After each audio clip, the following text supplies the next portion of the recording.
Hello. Hello. Hey. How you doing?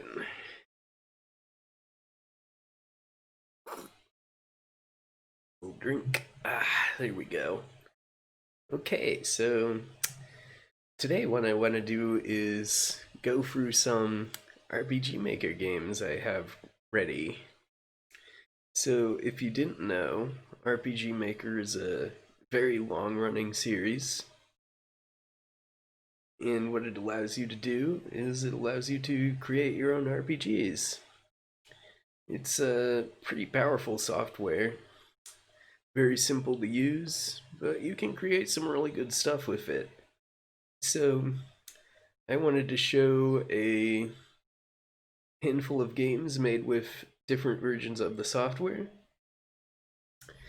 So, to start off with, I'm going to play the Phoenix Wright inspired Nina Aquila Legal Eagle. Now, I haven't played this game before or the next game in the series that I will also show off if this is really short. So I do not know what they involve. All I know is that it is based on Phoenix Wright and a content warning for any skeletons in the audience. It may be humorous. Okay, let's get started.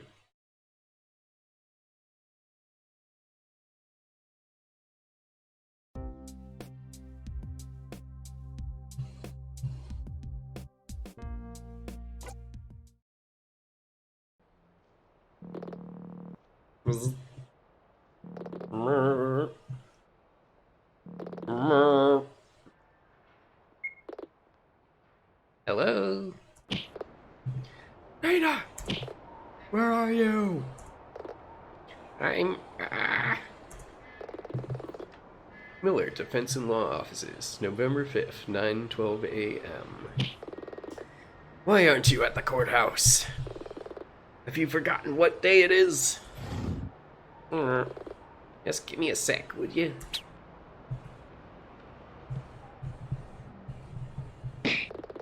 I'm still at the office.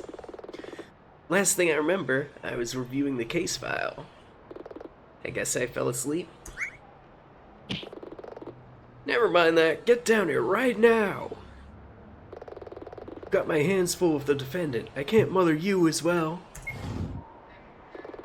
Of all the times to fall asleep, I'd better get to the courthouse. Alright.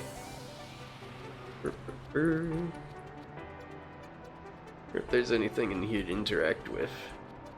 Ooh, here's some trash. What you expecting? A great ball? I understood that reference.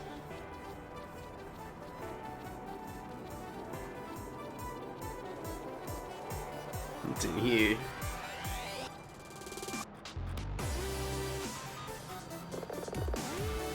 There it goes again. Yeah, the bathroom. Oh, time to take a shower. I need to get to the courthouse. Can't use the bathroom. Unfortunate. No time for food. I need to get to the courthouse.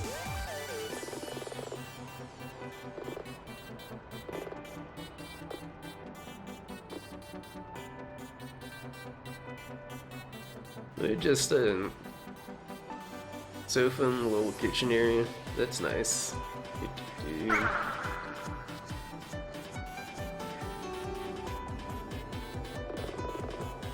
Ugh, not even enough time to take a shower.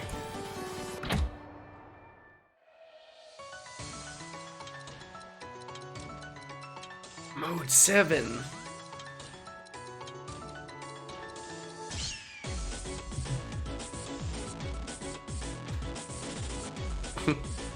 Is that stock footage?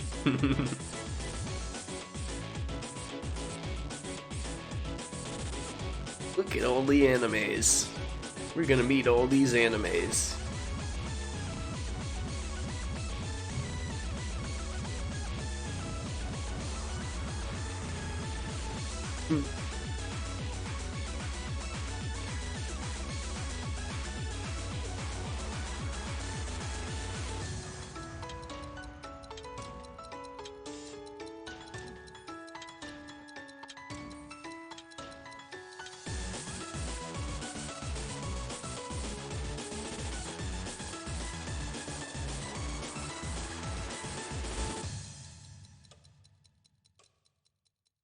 Chapter 1, First Light.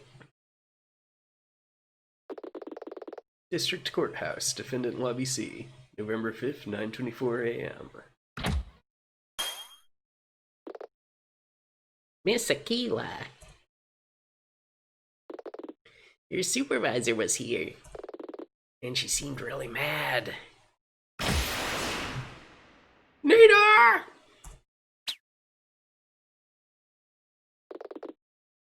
She kinda scares me.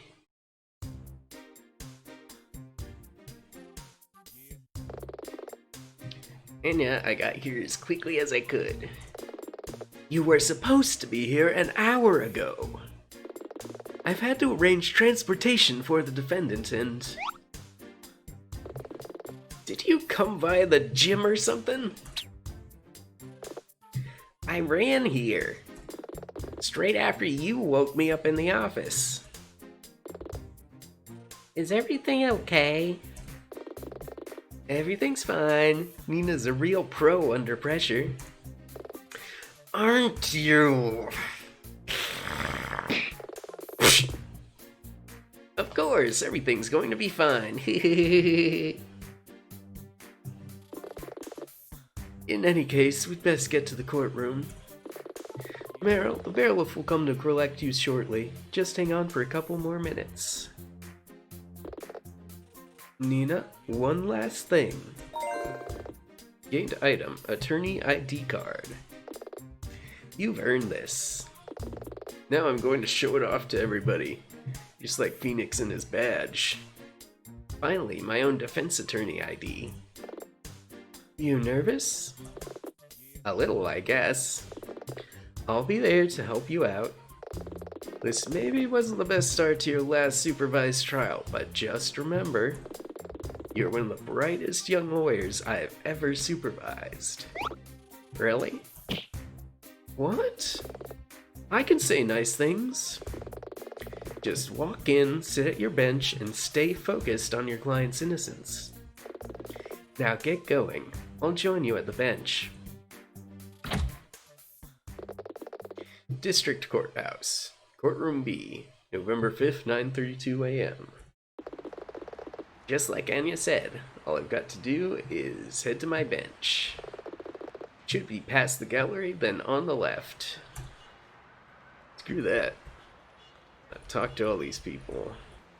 There's nobody I can talk to? Oh. I want to show all of these people my ID badge. I'm the judge now.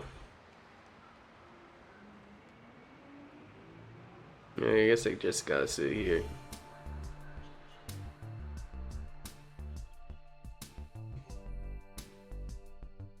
That guy's gonna be the prosecutor, I guess. Who's the new guy? The prosecutor? That's Chad Hawk. They say he's a real prodigy, but a stickler for procedure. Don't get nervous. All rise for the Honorable Judge Tawney.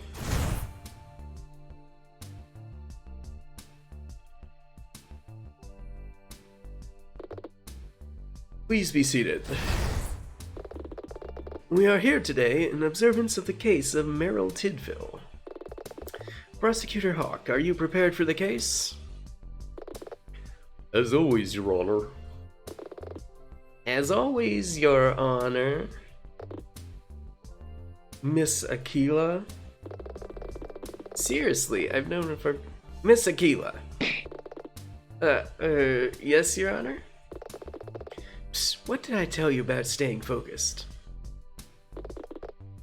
Now that I have your attention, I trust you have crafted a reasonable attempt at a defense. I'm ready, if that's what you mean. Very well.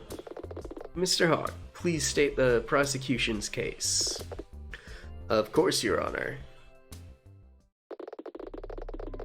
Emergency services were called to the Green Acre camping grounds in the early hours of November 1st. A fire had broken out in the facility's main building, which spread to some of the smaller buildings. Meryl Tidfill was arrested leaving the scene. The prosecution asserts that she started the fire to facilitate insurance fraud. I'm stumbling over words today, sorry. And we intend to establish her motive for this through witness testimony. He seems pretty confident. He talks a good fight.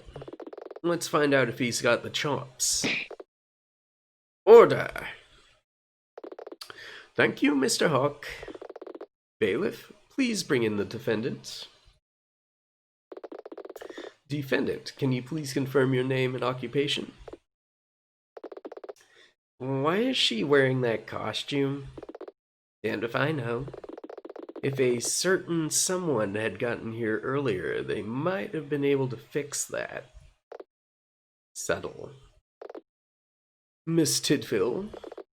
Meryl Speak up. Meryl Tidfill, Your Honor. So you do have a voice. Well, at least she got her name right. I perform secretarial work at the camping ground and assist with event planning. Which is why you were there on the evening in question? Ordinarily, yes, but that night I was actually there for a party. Also, I was on a date. What's that? I was on a date! I see. My report says that you were arrested after the building caught fire, hours after the party ended. Why were you still on the site at that time? I had to close up the site. But when I spotted the fire, I ran to get help. And that's when you arrested? Yes, Your Honor. Very well. Meryl Tidfill, you stand accused of arson. How do you plead? Not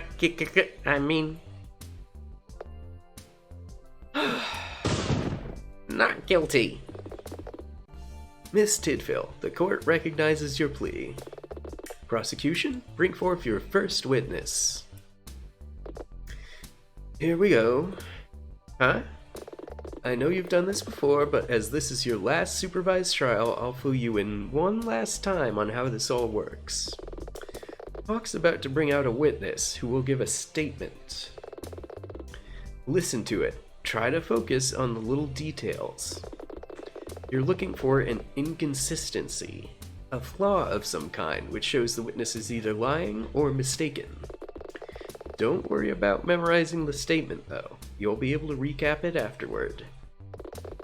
Look for inconsistencies. Got it. Witness, please confirm your name and occupation. Jackie Marsden, Your Honor. I work as a graphic designer for Rookery. Rookery, the corporation? Yes, ma'am. Please tell us how you came to be involved in this incident. Okay. Witness statement. I saw Meryl leaving the campgrounds after the party, whilst the building was on fire. If I'm honest, Meryl's always been a bit of an oddball. As far as I could see, no one else was there. She must have started the fire.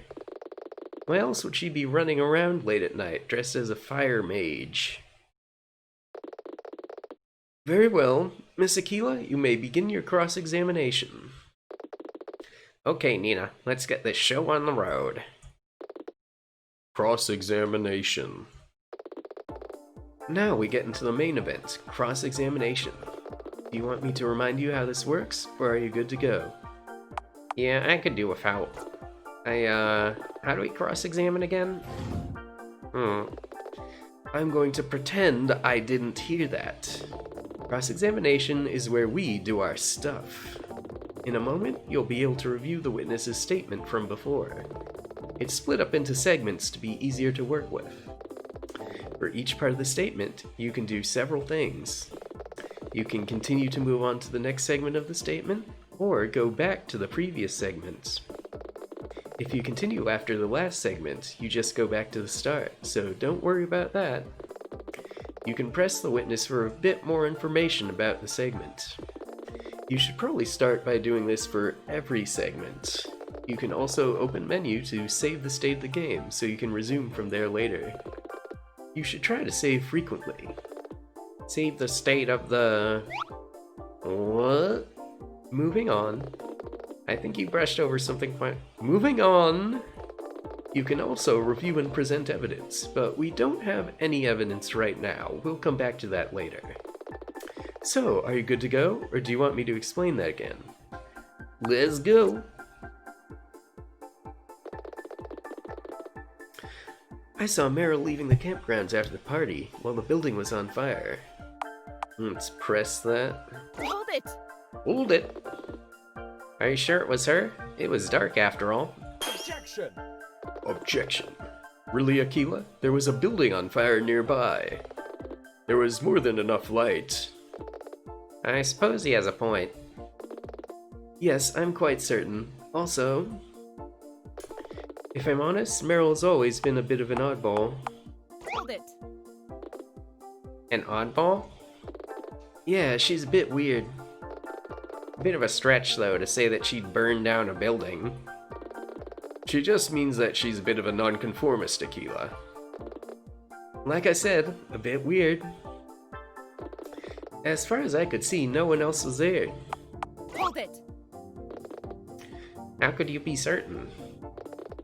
The campgrounds only have one exit, and I was there. Anyone else would have had to pass me. She must have started the fire. Hold it! That's pure conjecture. It's her opinion. The court recognizes that this is purely the witness's opinion. But there's one more thing. Why else would she be running around late at night dressed as a fire mage? Hold it!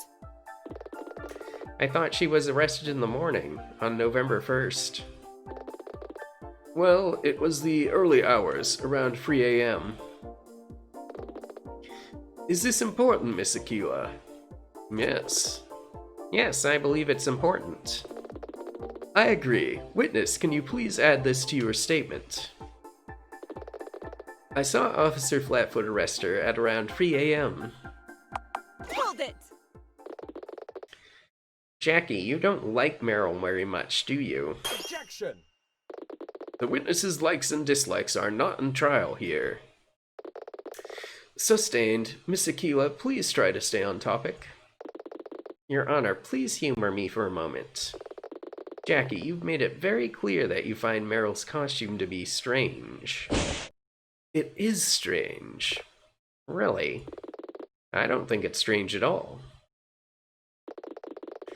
Miss Aquila, I warn you not to waste the court's time. Is this important? Yes. It is of vital importance, Your Honor. The defense asserts that Meryl's unusual outfit might seem strange at first glance, except on one night of the year where it would be considered normal. Halloween. Objection! The witness was arrested on November 1st. Objection! She was arrested at 3 a.m. after attending a Halloween party. Oh. Order! Order! Your Honor, I assert that Meryl's attire was wholly appropriate on the night she was arrested. I see. Yes, I believe your logic is sound, Miss Aquila. And as the witness's testimony seems to fixate on Meryl's costume, the defense moves that this testimony be considered unreliable. But she did start the fire. She's a freak. A pyromaniac! She really seems to hate Meryl for some reason. I'd best make a note of that. Gained item. Jackie hates Meryl. Next item. Witness. You will cease your outbursts immediately. Mr. Hawk, do you have anything to add at this time? No. The prosecution moves to call its next witness. Very well, bring in your second witness. The prosecution calls Detective Randall Flatfoot to the stand. Hello again, Randy. How's your wife and little Ryan? They're both fine, Your Honor, though Ryan is teething. What, Oh, poor thing. In truth, I haven't had much sleep for a few weeks. What's happening? Your Honor, if I may? Oh. Yes, of course. How did you become involved in this, Detective? Well, it was something of a coincidence. I actually live very near Greenacre camping grounds, so I saw the light from the fire from a distance. I ran to see what was going on, and in the process I bumped into Jackie Marsden and the defendant mid-confrontation. When I walked up, Jackie was accusing Meryl of setting fire to something. Sure enough, Meryl was carrying some fire lighting equipment. That fire lighting equipment sounds important. I should make a note of that. Gained item, fire lighting equipment. I arrested her on the spot. And how, may I ask, was the victim's demeanor when you did that? Whoa, hang on there. Objection! Your Honor, I find it in poor taste to microanalyze the client's conduct while she was being arrested.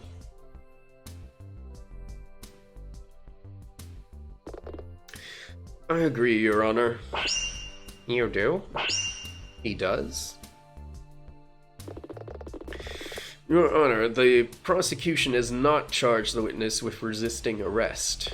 It would be inappropriate of us to consider her actions during the arrest as evidence. Quite right, quite right. This exchange shall be stricken from the records. Carry on, Detective Flatfoot. Yes, Your Honor. For convenience, I was placed in charge of the police investigation into the fire. What did you find?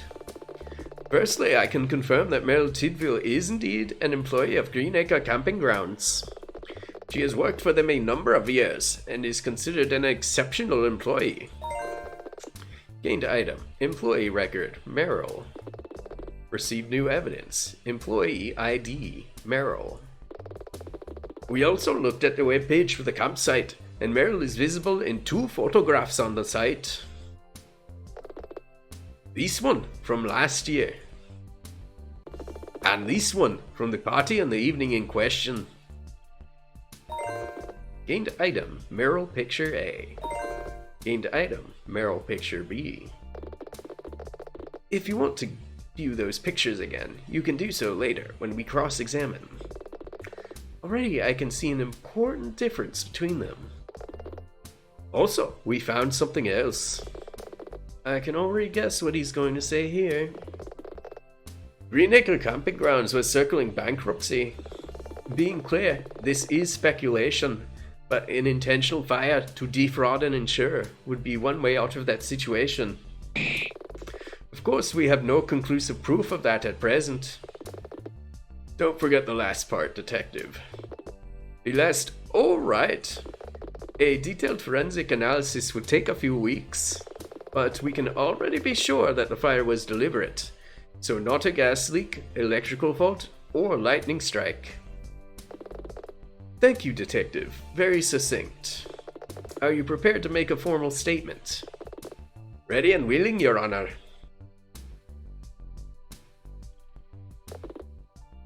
Witness statement. I came over the site after seeing the signs of a fire from a distance. When I arrived, Jackie and Meryl were arguing. The main building and some of the smaller buildings were already ablaze. Meryl was carrying some campground stuff, including fire lighting equipment. I can't think of another reason why she'd have it, other than to start a fire. Very well, Miss Aquila, you may begin your cross-examination. There must be another reason she'd have that equipment. Cross-examination. Well done with that last witness. Pressing them for more information did the trick. This time, though, I think we're going to need to present some evidence. Do you want me to remind you how to present evidence, or are you good to go? Yeah, I could use some help. I'd appreciate a few pointers. Evidence is a defense attorney's ultimate weapon. Sometimes the inconsistency in a witness statement can be found just by pressing them for more information.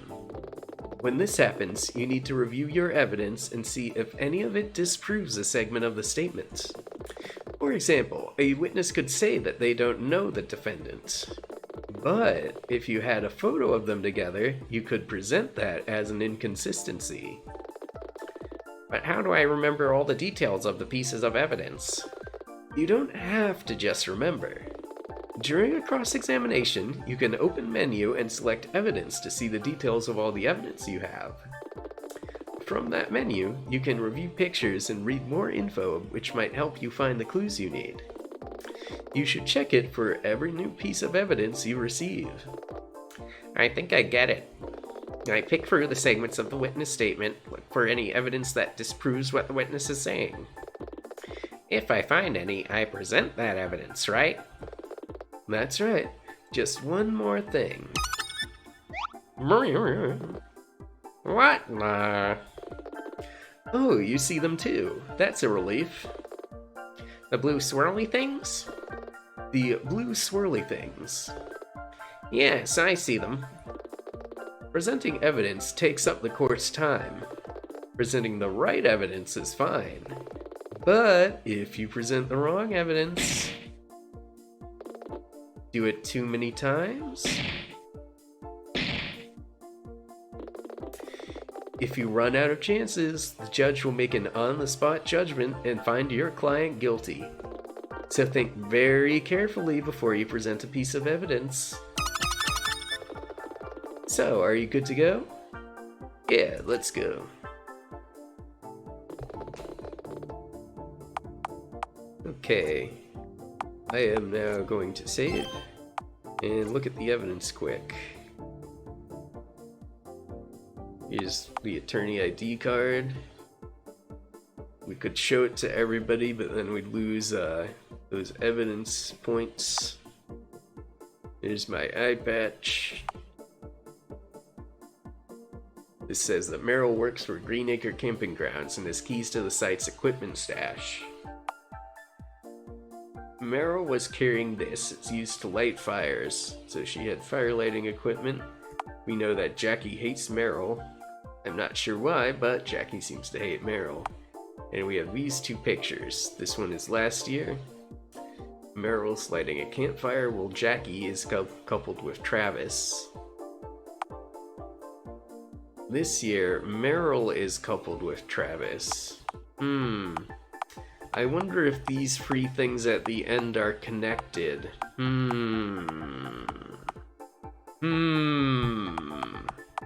Anyways, let's go back to the case. Let's press everything. I don't think there's any downside to that. Hold it! You just happen to be passing by? It's near my home. There's also a cult bar nearby that I frequent. They do these amazing chicken wings. Stay on target, detective. Yes, sir. I'm gonna have to ask him later about those chicken wings.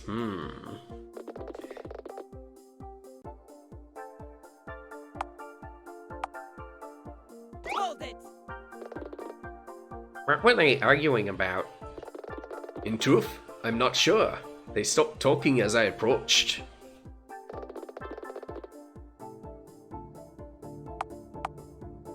Hold it! How bad was it? Pretty bad. We were upwind though, so it seemed safe. I called the fire department right away. They turned up quickly.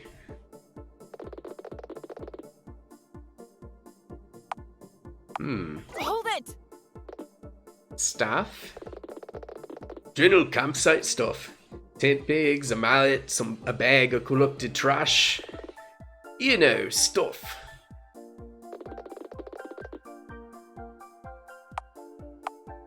Hold it! Perhaps she found it just before she met you. Objection! It was specialized fire lighting equipment, Aquila. No one would just leave it lying around. You've got an answer for everything, don't you, Chad? Still, he's right, I guess. There must be another reason why she was carrying that equipment. Check your evidence. See if we have something that gives her a reason. Okay.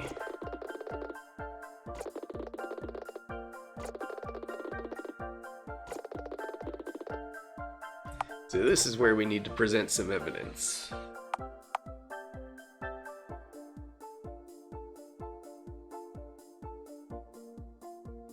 So her record says she has keys to the site's equipment stash. So she could have been moving that around. Let's present this. Detective, do you carry a firearm? Yes, I do. A Department Standard Issue 225. Do you consider that a dangerous object? Objection! Your Honor, the witness has the legal right to carry a firearm and is compelled to do so by his profession. Thank you, Mr. Hawk. Whoa? What's your point, Aquila?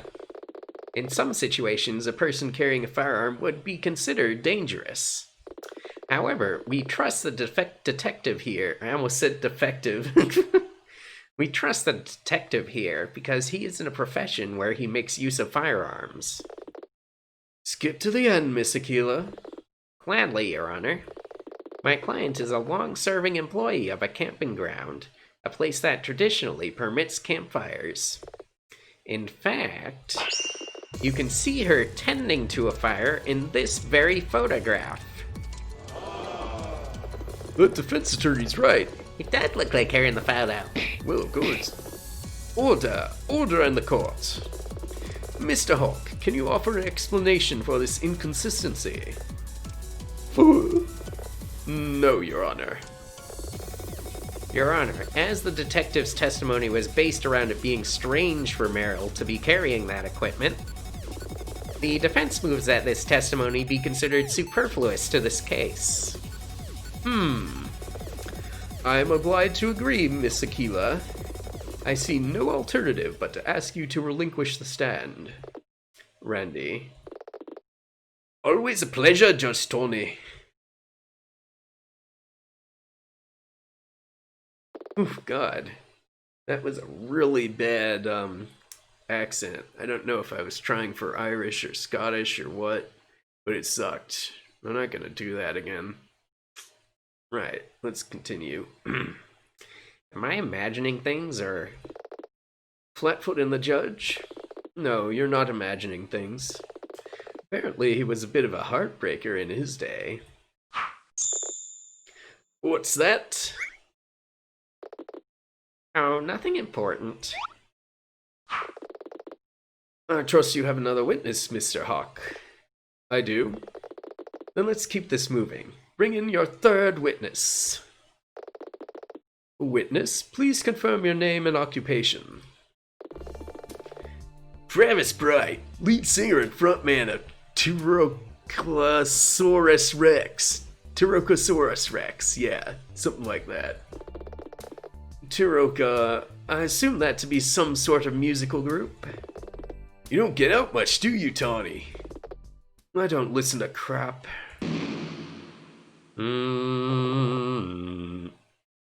Talk about leaving no prisoners. You get directions to the nearest burn ward? Now, Mr. Bright, I would have you refer to me as Your Honor. What's that? Yes, Your Honor. Still, can't argue with the results. If I may, Mr. Bright, your friend Merrill was arrested, so in her case I understand. But why are you still wearing that ridiculous outfit? Oh, this? This is what I was wearing when at the scene. I thought it was customary to wear the same clothes for the hearing. Customary where? Cloud Cuckoo Land? Fine, with that established, can you explain how you came to be involved in this incident? Of course. Meryl, Jackie, and I have known each other since grade school. The Greenacre Halloween party has become a bit of a tradition. This is our 5th time attending. We dress as characters from our favorite video game from when we were kids, Dragon Fantasy V. I always thought Dragon Fantasy IV was the better one. They lost their charm when the series went 3D. I always preferred 7. Casuals. Clearly free is superior. Carry on, Mr. Bright. Early in the evening, I met up with Jackie for a quick smoke before the party. Jackie smokes? Not that much. I guess you'd call us social smokers. Though she'll kill me for bringing that up. She doesn't like people to know. I tend to vape. Of course you do. So, you met up with her before the party? Yep, good for her too, as she didn't have a light. She had to borrow my lighter. In fact, she hasn't given it back yet. It was a promo item for my band's last tour. Has our logo stamped on the side. Best to make a note of that. It's starting to come together. Gained item, Travis's lighter. Mr. Bright, please just proceed to giving your formal statements to the court. Fine, fine. Witness statement. This is the 5th time the 3 of us have attended the Greenacre Halloween party. Jackie, Meryl, and I have just been friends since grade school. So anyway, at midnight, Meryl had to move off to start cleaning up the site. It's part of her job. I thought I'd go for another smoke with Jackie while we waited for her. But I couldn't find Jackie anywhere, and I lost track of Meryl too. In the end, I just left. I got home around 1 a.m. Very well. Miss Aquila, you may begin your cross-examination. He seems quite cavalier about his relationship with Meryl and Jackie. That's probably where I should start. Cross-examination. Alright. First of all, I'm going to save.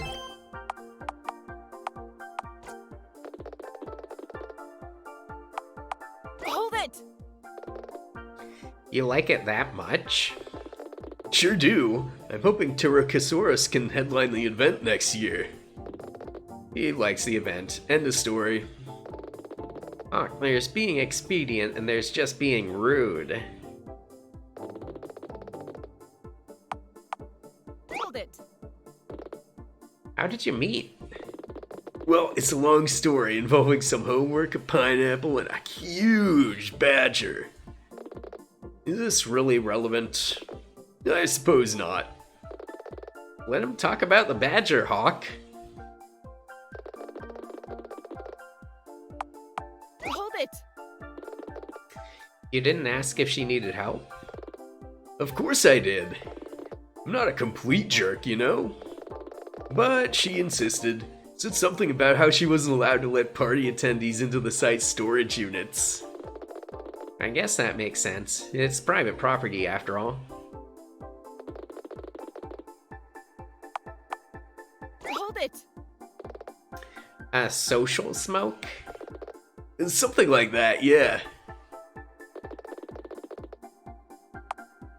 Hold it! You lost track of them? The camping grounds are dark. Plus, they're like trees and stuff. It's quite a big place. I suppose that's fair. It was midnight after all.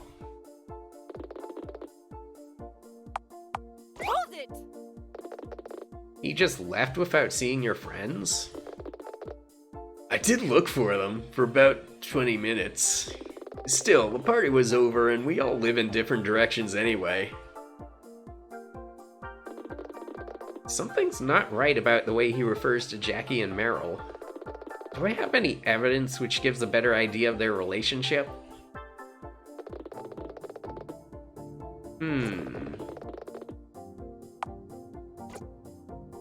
Just friends, eh?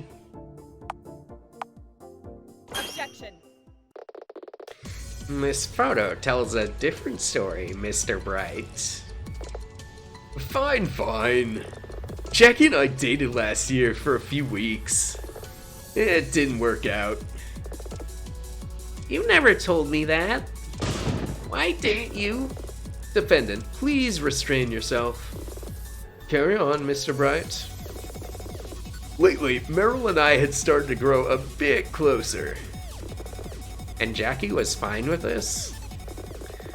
I mean, she never said she had a problem. Just how dense is this guy?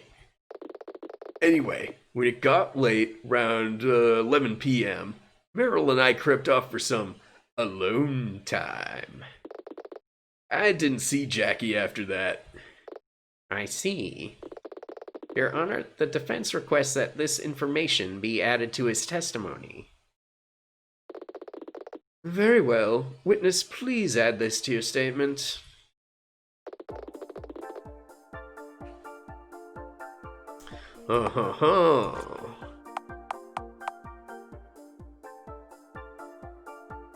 And now we submit this.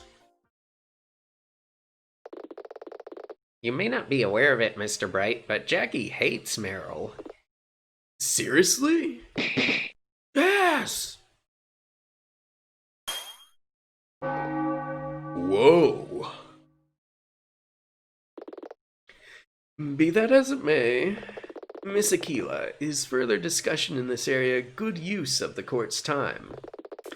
The witness left the scene long before the event, and I'm unsure if he can offer any more insight. I don't like it, but I can't see any other line of questioning. Not every witness is going to be helpful. Still, maybe he give us more than we realize. I doubt it. I concur, Your Honor. We can move on. Take a quick sippy. I wonder if that made my model bug out. Can't see it from here. Your Honor? Yes, Mr. Hawk. Oh, that short diversion into the love lives of these three people was informative. None of that changed the facts of the case. Mr. Bright's testimony ends just after midnight. So that still leaves Meryl Tidfill near the building, with fire lighting equipment, and a proposed motive for the crime. But I didn't start the fire. Please, listen to me. I would never do such an awful thing. Miss Tidfill, please control yourself. You'd better think of something, Nina, and fast. But Hawk's right. Bright's statement was no help at all. Trust in your client's innocence. If Meryl's innocent, then Hawk's case is just a theory constructed to fit the facts. The only way to beat him is to come up with a better theory. Think. Another theory. What do we really know? Mr. Bright was with Meryl, but she broke off to clean up just after midnight. Bright then went home about 20 minutes later. Then, in the next 3 hours, someone started a fire. Mr. Bright had gone home, but Meryl and Jackie were still at the camping grounds.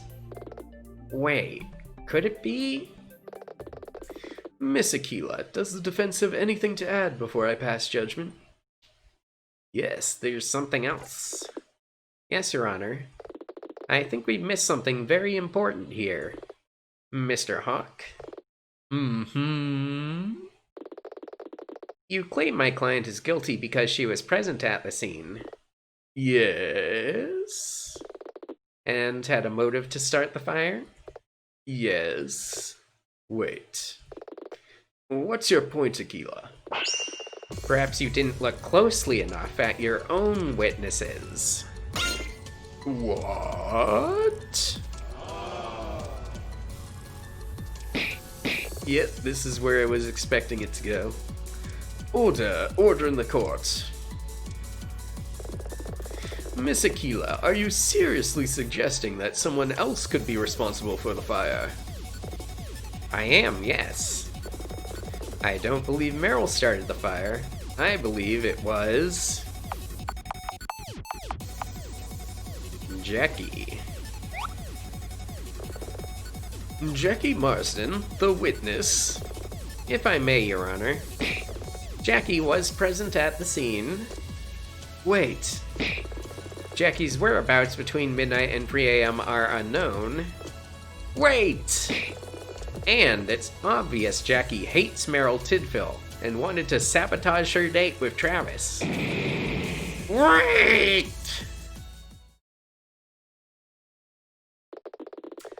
I won't stand by while you say such mean-spirited things. What sort of person do you think I am? Your Honor, Yes? I want to testify again. Objection! Judge Tawney, I must protest. You forget yourself, Mr. Hawk. The rules in this scenario are quite clear. The witness may testify if she wishes to do so. Yes, ma'am.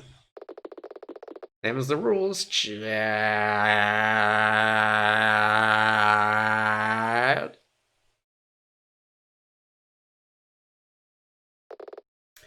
Witness statement. How dare you accuse me of wrongdoing? I waited at the entrance to the campgrounds for hours. Well, that was short. Statements made under emotional stress usually are. Very well, Miss Aquila. You may begin your cross-examination. Okay, Nina. Time to knock this one out of the park. Cross-examination. Okay, let's save once more. And continue. Jackie, we've been friends for years. Why are you doing this? Your Honor. Miss Tidfill, please remain quiet during the cross-examination. Just hang on, Meryl. We'll straighten this out. Hold it. Jackie, there's something which has been bothering me about all this. Why were you there? What? The party was over at midnight, according to Travis. Objection! The witness is not on trial. There could be many reasons she would wait around. For 3 hours? That just means Meryl had plenty of time to set the building on fire. She's clearly guilty. She was rooting around in the main building for ages before I caught her. Hmm?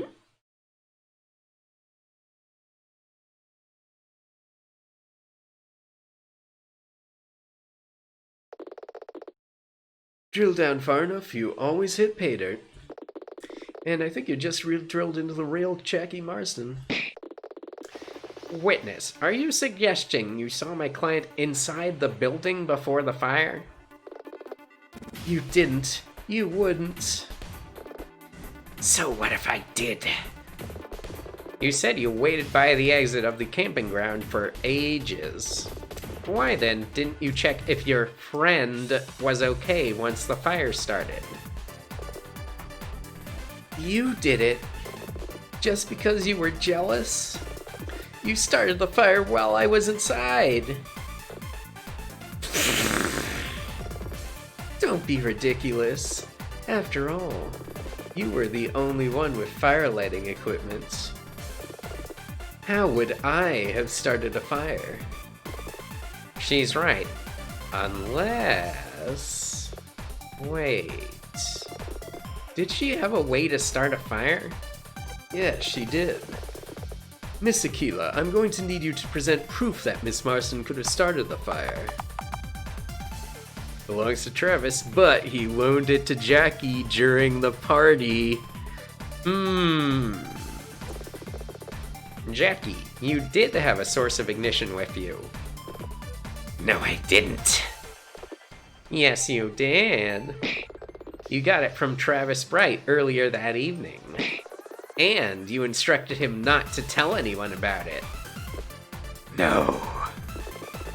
And judging from your reaction, I'm willing to bet that you still have it right now in this very room. You can't possibly. I mean...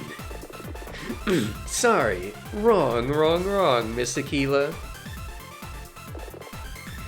We'll see about that. Detective Flatfoot. Yes, Your Honor. I will submit the paperwork later. Perform a stop and search on this woman immediately. Mr. Hawk, do it. Hey, stop! Cease struggling, Miss Martin, or I will hold you in contempt of court.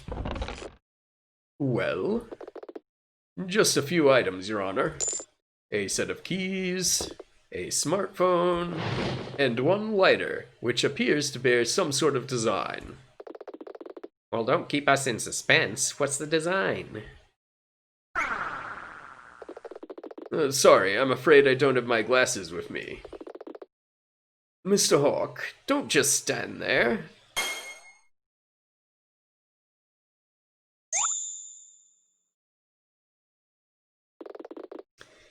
It's like a dinosaur and a guitar. Tyrannosaurus Rex.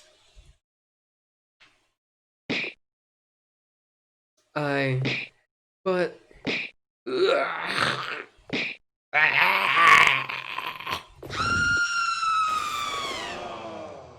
Miss Marsden? Is she okay? Oh wow, she actually fainted.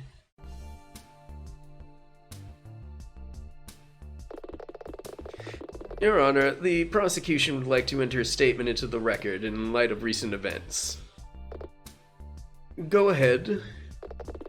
The prosecutor's office has taken Jackie Marsden into custody. We plan to charge her with arson with intent to murder, or at the very least, reckless endangerment. Thank you, Mr. Hawk. We will have to wait for that trial to truly close the matter. However, Miss Aquila's defense has made one thing quite clear. The prosecution's case against Meryl Tidfield does not stand up to scrutiny. Therefore,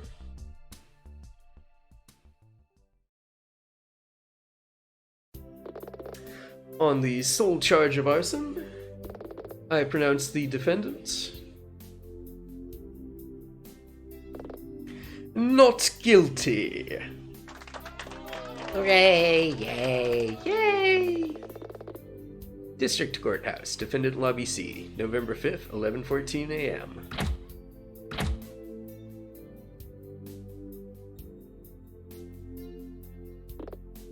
Well done. How do you feel? I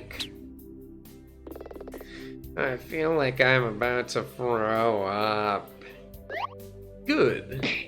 What? That's just the adrenaline. You'll be fine in an hour. How can you be so upbeat? We came within an inch of losing. Meryl Tidfield could have gone to jail over a false accusation. You want to know a secret, Nina? Something they don't tell you in law school? It's always like this. More often than not, a case will go right down to the wire. But you have to just keep pushing, keep up the pressure, and have faith in your client's innocence, even when no one else does. That's what you did today. And that's why I think you're going to be a great defense attorney. Thanks, Anya. You're really amazing.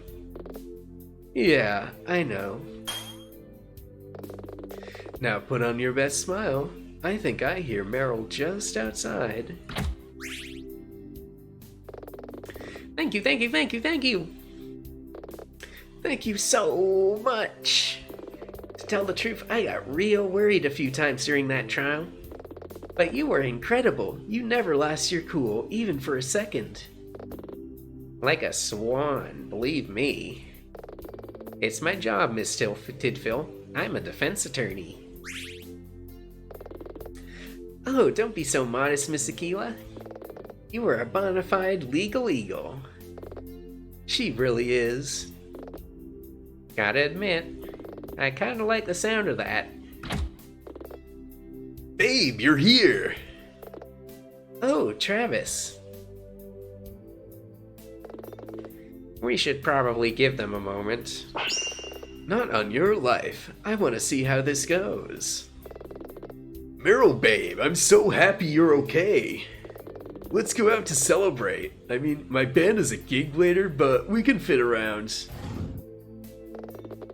Why didn't you tell me that you and Jackie dated last year? I mean, if she had a problem, I thought she would just out and say... You should have at least mentioned it to her. Babe. And stop calling me that. Travis, I'm going for a celebratory drink with Nina and Anya. We are? Looks like it. Then what am I supposed to do? You can start by apologizing to Jackie. I screwed this up, huh? No, Travis, you didn't. Not really. Jackie did when she chose to set fire to that building. Still, you seem like a decent guy. Go talk to her. You'll feel better afterwards, I'm sure. Cool, cool. I'm out. Laters. I'm sorry you two had to see that. It's fine. Yeah, don't worry about it. Awkward. So, drinks? Sounds like a plan. It's not even lunchtime. It's quitting time somewhere, right? Let's get some mimosas. Go sign yourself out, Meryl. We'll meet you out front. You did well today, Nina, even after the rocky start. So lighten up. A good attorney learns from their defeats, but a great attorney also makes time to celebrate their victories. Each case is a fresh start, with a new client and a new chance to help someone who needs it. And sometimes, maybe just a couple times in your career, it's a chance to put right something that's gone wrong. Remember that, okay? I'll see you outside. The rest of the day, if I'm honest, is a bit of a blur. However, I did my best to burn Anya's advice into my memory. Part of me felt that it'd be important someday.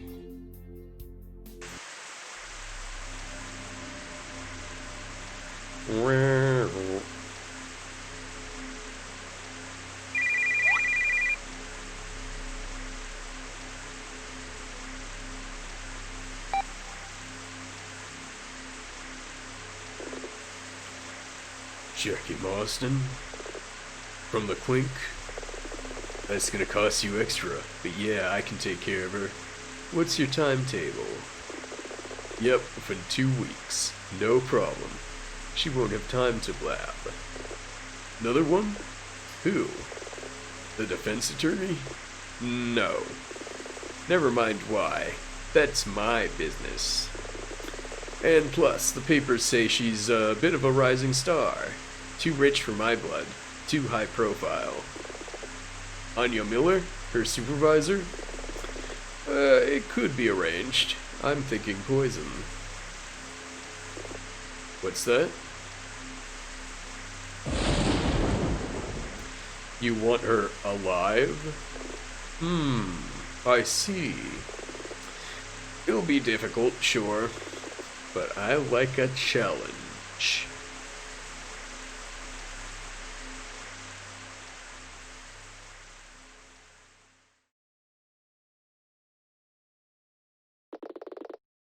Next time on Nina Aquila, Legal Eagle.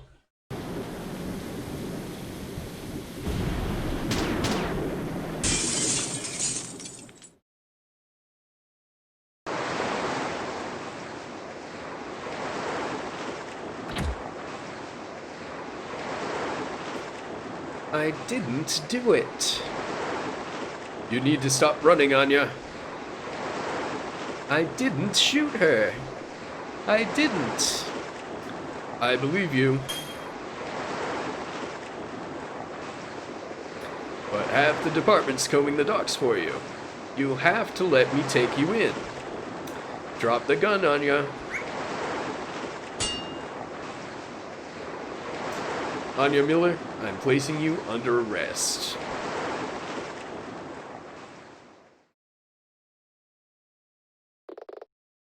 I am not wearing this.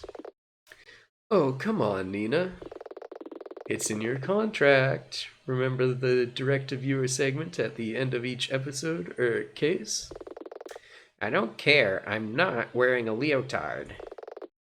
But it's like from Gloomsdern. You like Gloomsdern.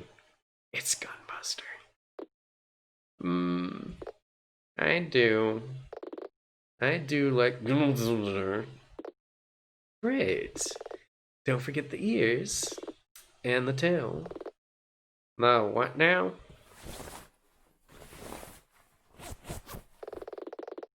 The ears I get, but what are the wings about? Hello. Welcome to Aquila Channel, a special viewer-facing segment where we talk to you, the player. I feel ridiculous. I'm a lawyer, not a croupier. Hush, Nina. In this segment, normally we'll talk about the legal ideas and pop culture references from each episode. Oh, I get to talk about legal stuff. Okay, so... Hold up, Nina. In this episode, we have a much more important thing to talk about. If you say so. This was just the first case of Nina Aquila Legal Eagle, and was really just a tutorial. If you're here, that means you've just played it. That's right. How are you doing that thing with your mouth? If you enjoyed it and want to go on to the next case, you can find out more on the itch.io page. Check it out. Nina's adventures are just starting. This was just the first step. Though we don't exactly have the best sets. And our props are all hand-me-downs. And I think there's a stain on this bunny girl outfit. Okay, enough about that. Also, if you enjoyed this game, we just want to ask one favor. Tell people! We already have ambitious plans for a number of cases, each of which will be much bigger than this one. Features will include exploring crime scenes, speaking to witnesses, minigames, a city overworld, and me! Who's he? We'll talk later.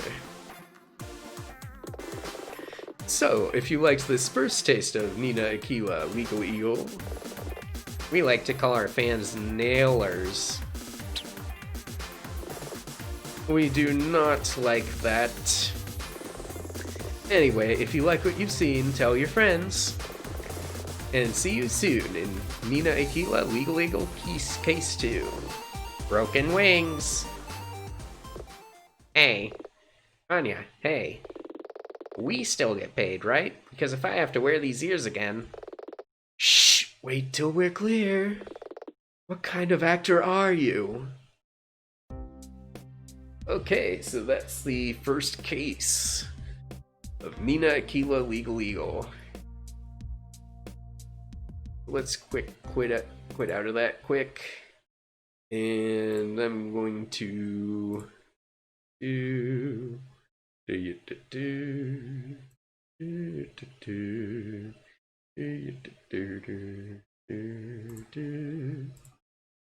okay, there's something I have to fix really quick, and I'll be right with you.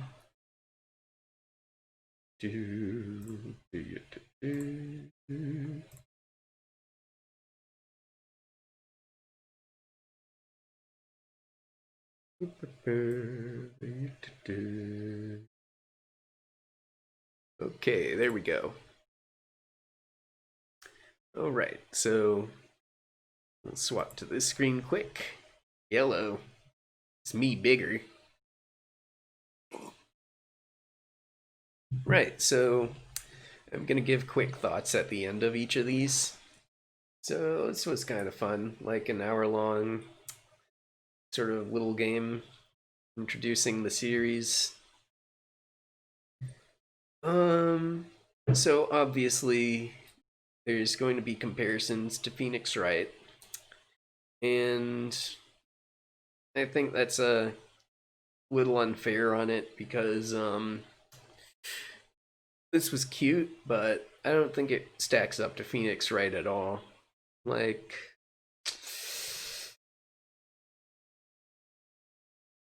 it's cute for what it is. I do like it, but it just doesn't have the same sense of humor. And in a way, I think that's a good thing. I think it's not trying too hard to be like Phoenix Wright, and it's trying to take on its own tone. Slightly more serious, but with plenty of levity still. And yeah, I'm interested in seeing where this series goes.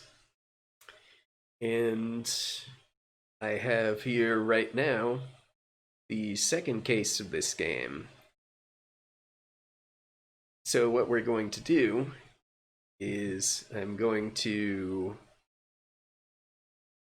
mess with a couple of things. While I'm doing that, I'll keep talking a little bit. Right, so I'm kind of fond of RPG Maker stuff in a way, because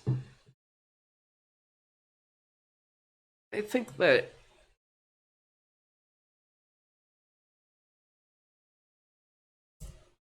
it has a lot of room for creativity, and sort of helps people who maybe don't have best skills in like art stuff and programming to create things that are kind of cool.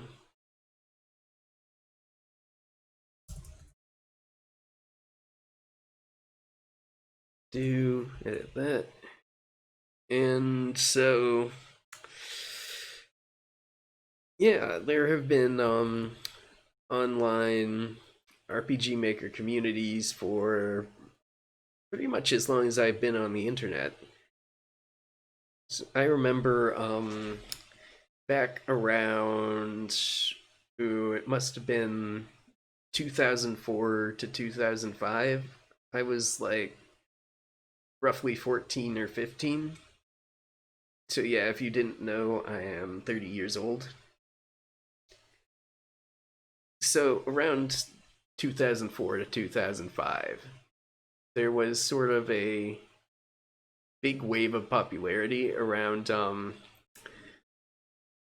RPG Maker 2000 and 2003, the former of which had been translated by a guy named, I think it was Don Miguel. So there were all these games coming out for RPG Maker 2000 and 2003, which had been translated. And it was a really cool time. Like, lots of very amateur projects, lots of sprite rips and rips of tile sets and stuff like that, rips of music. Everything was sort of a terrifying Frankenstein of different assets, but there was something really beautiful about how chaotic it was. Like, just a bunch of like kids and teenagers making stuff.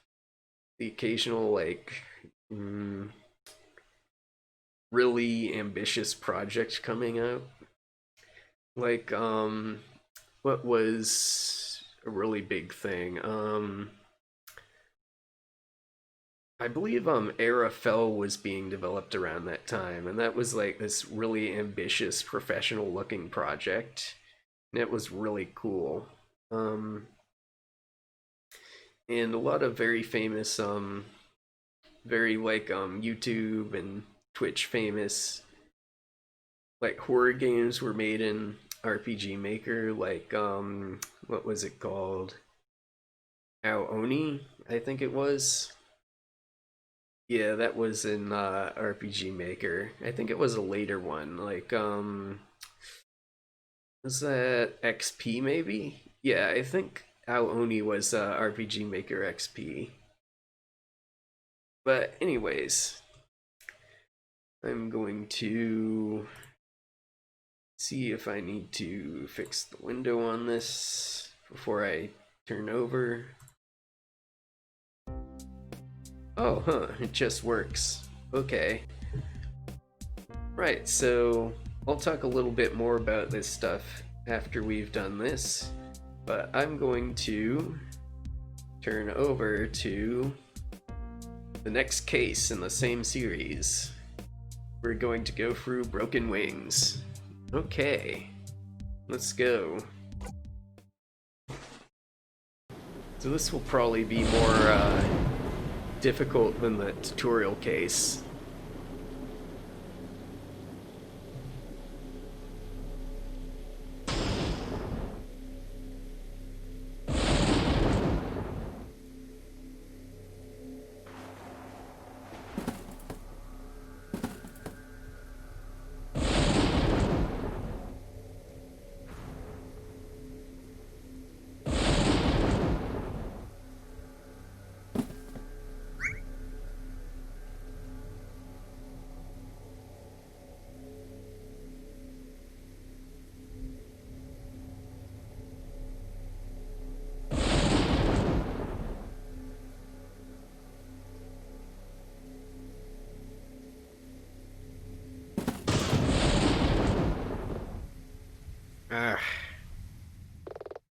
What am I gonna do? Aquila Defense and Law Offices, December 3rd, 9:32 a.m.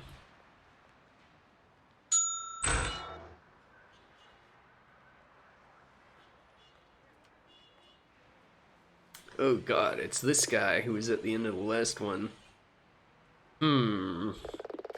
Yep, 9th floor, just like in the ad. Hello? Anyone here? Someone's gotta be here. Door's just wide open. This is someone who's left this place in a real mess.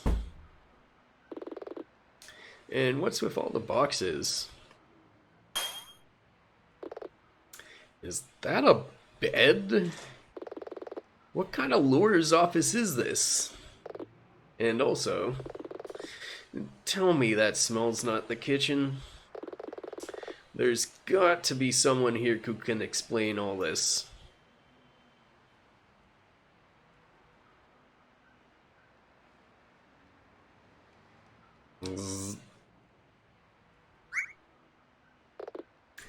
Oh,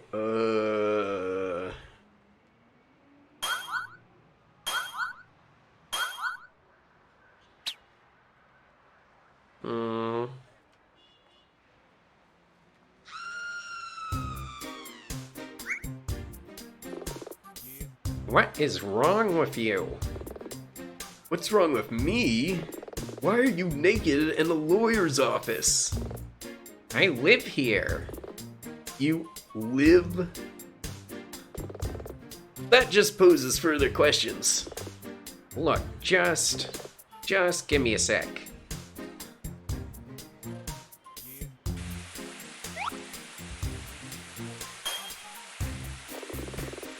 Did you seriously just jump into the shower? Yes. And keep your distance, Goggle Boy. Are you gonna be a while, or... Yes. Listen, I can come back later. Just take a seat in my office. I'll just be about, Oh, hold on. Let me change the category quick. It has a sequel in there. There we go. Information updated. 20 minutes? 20 minutes? It's been a few days. What is it? Is it about my eye? I don't mean to pry, but... Then don't. You can start by telling me why you walked in. This is a lawyer's office, isn't it? Defense attorney. And we're closed. Oh, sorry. I guess I got confused by your open front door.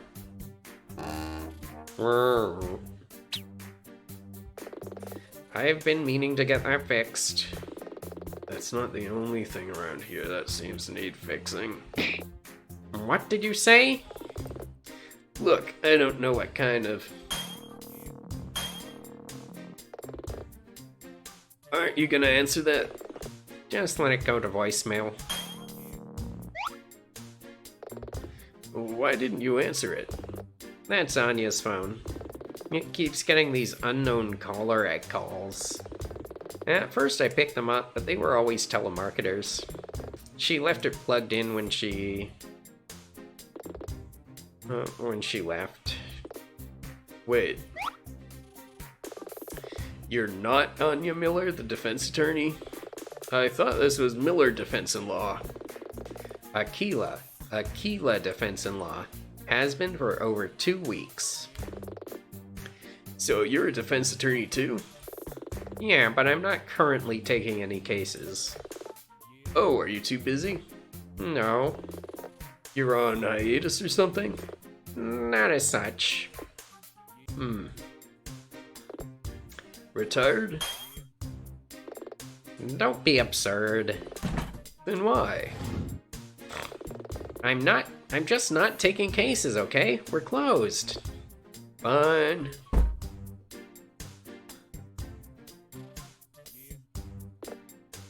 Wait.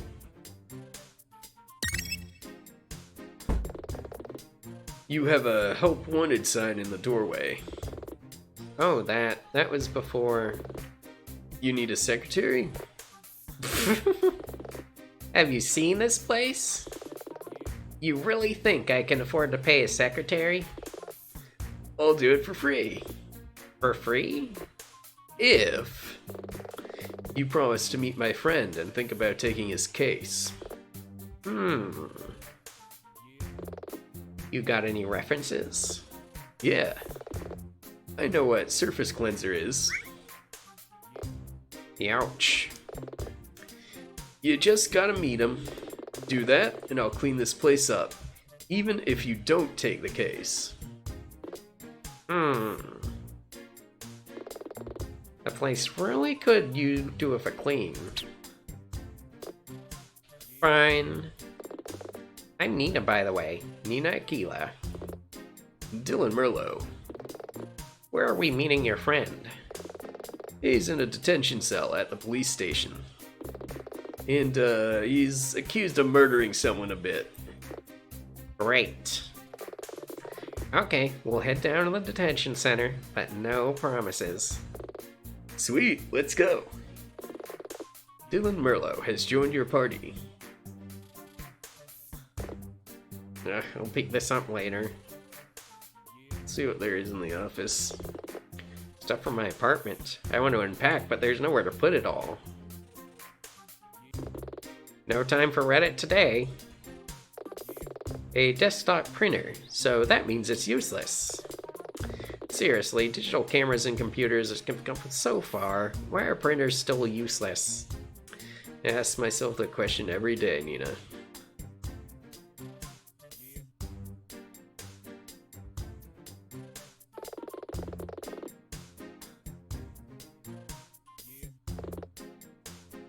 These were the only place I could stash all of my clothes. Need to clean.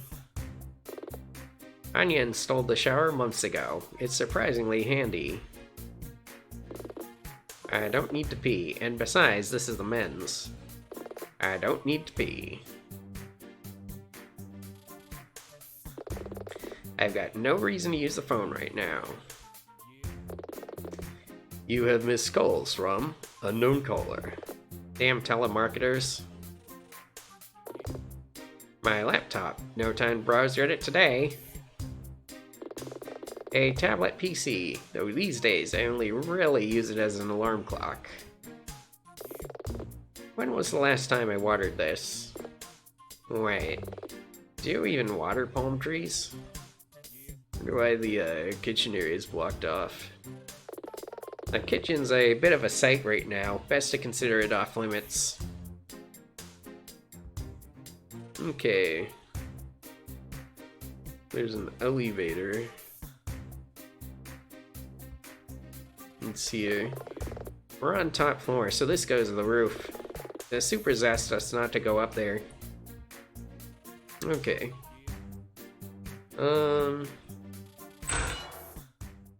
Use that. Intro sequence. Check out that mode 7.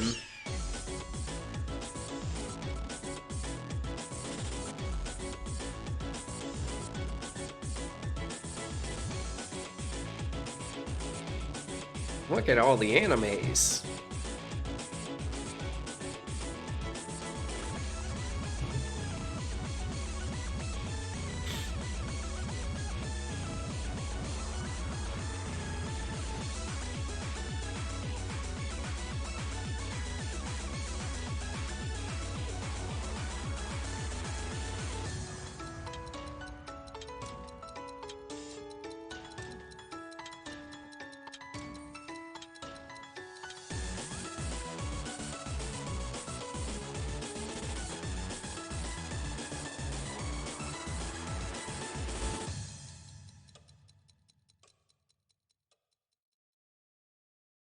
Chapter 2, Broken Wings.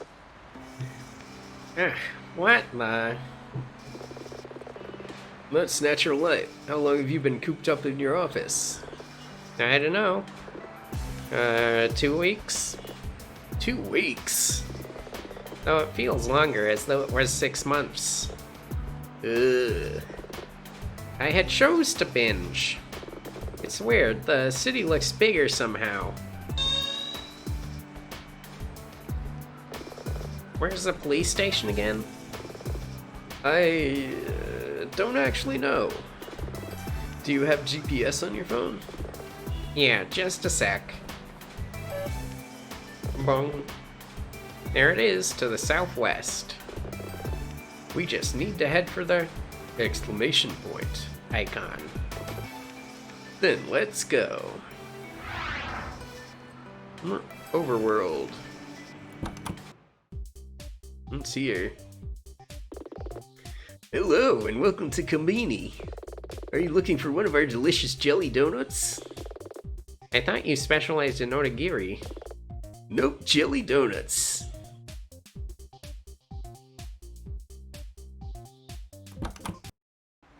Okay, so none of these places are where we need to go. Let's head right to the station. Police detention area. December 3rd, 9:55 a.m.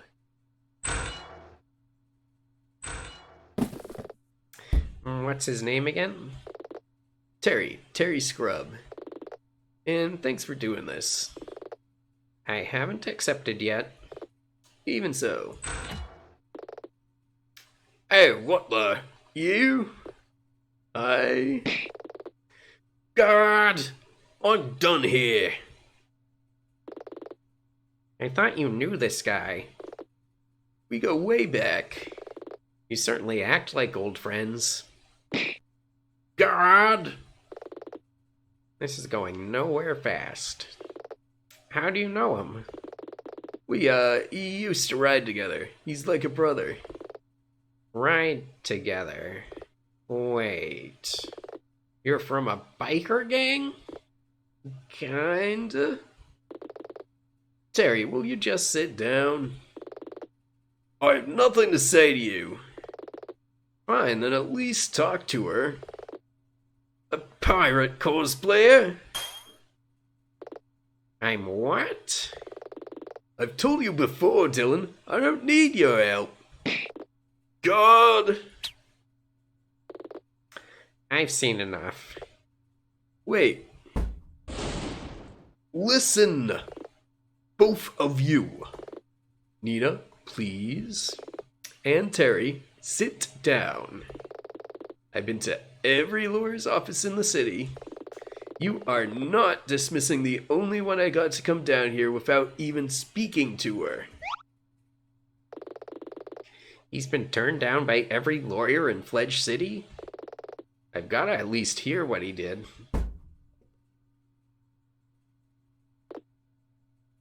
Fine. What did he do? Shoot the mayor? He is accused of killing Joel Da Silva. The billionaire? I didn't kill him. He was already dead. Well, that's a start. I should talk to him more and find out what happened. What happened? Start from the beginning. I didn't do it. You've made that abundantly clear. But if I'm going to represent you, I need to know what you're accused of. Fine. I was taking part in a card tournament at the High Flyers Casino. A place on the edge of town? That's right. You know it? Only from a distance. I went to Da Silva's room to talk to him. But when I got up to his room, the door was ajar. And then... What happened, Scrub? I walked in, and Da Silva was motionless. He was face up on his bed. The room was a mess too. I was looking down on his huge body to see if he was dead. That's when a maid walked in and saw me. She screamed and ran out the room, and the next thing I knew, hotel security grabbed me. I told them I was innocent, but they wouldn't believe me. I'm starting to see why it was so difficult for you to find an attorney. See? You don't believe me either. I said no such thing. He's not doing himself any favors with that mouth of his. Still, he seems confident. Maybe he could defend himself? Who needs attorneys anyway? I've got a plan. Oh, this is gonna be good. A plan? It's so simple that it's ingenious. Let's hear it then, if it's so simple. Are we alone? I'm gonna slip away when they come to get me for the trial.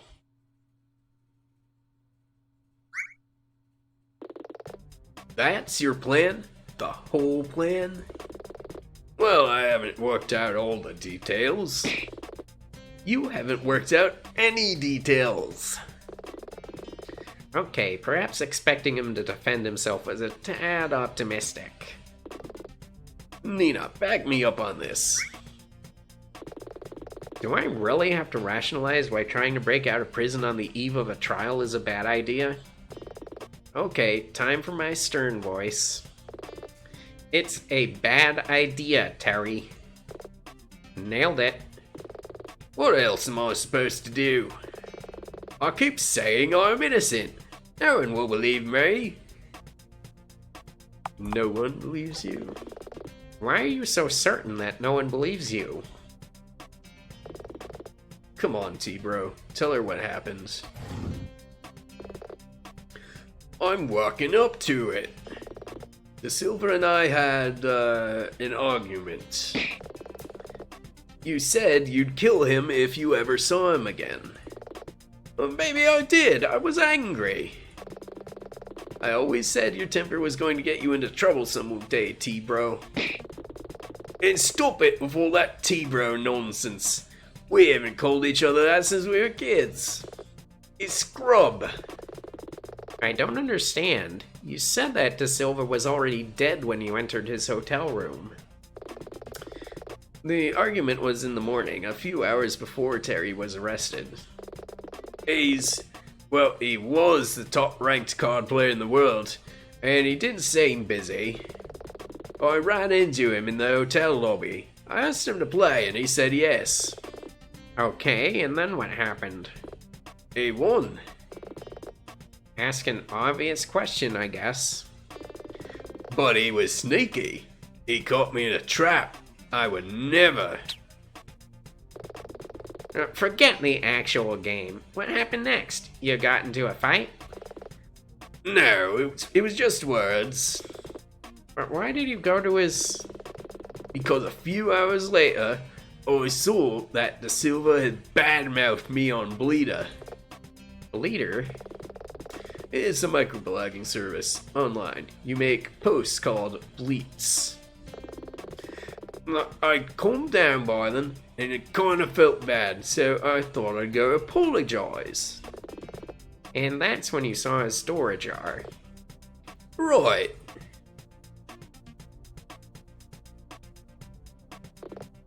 Oh my god. It's hopeless, isn't it? Mr. Scrub, please. It's hopeless. I'm gonna hang. I'll admit, it doesn't look good. Best keep that to myself at this particular moment. Hopeless. Did you really try every attorney in Pledge City? Everyone. Your office was high on my list. I emailed Anya Miller yesterday, but got no reply. I really just came by to chase up the email. It was a shot in the dark. See, it's just like I said.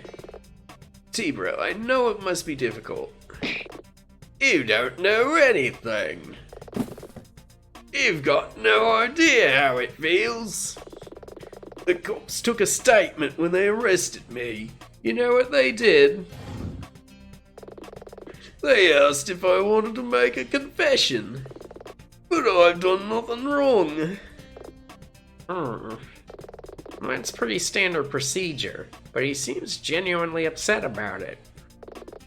You've got no idea. No idea. Terry. On the contrary, Mr. Scrub, I know all too well how maddening that can be. I don't feel ready to take another case. But if they've really been to every other attorney in the city, someone has to stand for him. It may as well be me. I think it's time to flash the ID.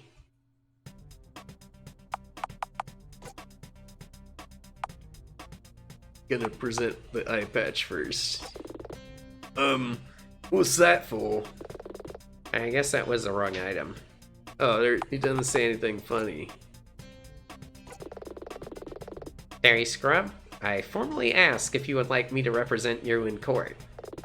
I can't promise you victory, but I swear I'll do everything within my power.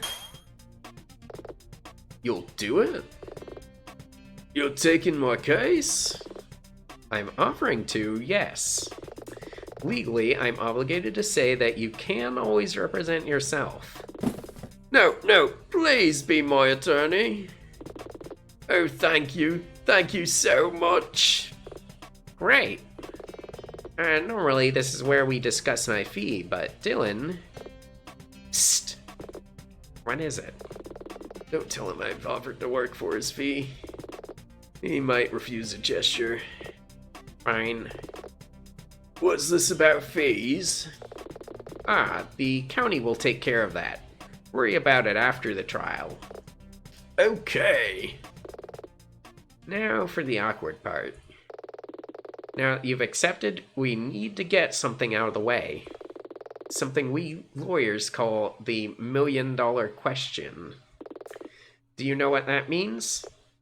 No. I'm your defense attorney, but I can only help you if you trust me. If you tell me you're innocent, I'll trust in your innocence right up until the end. If you say you're guilty, it's my duty to stand by you in court and hold the prosecution to task. So right now, look me in the eye and answer me one question. Did you kill Joel Da Silva? No. Okay, I believe you. You do? I do. And so do I. Thank you. Gained item, profile, Terry Scrub.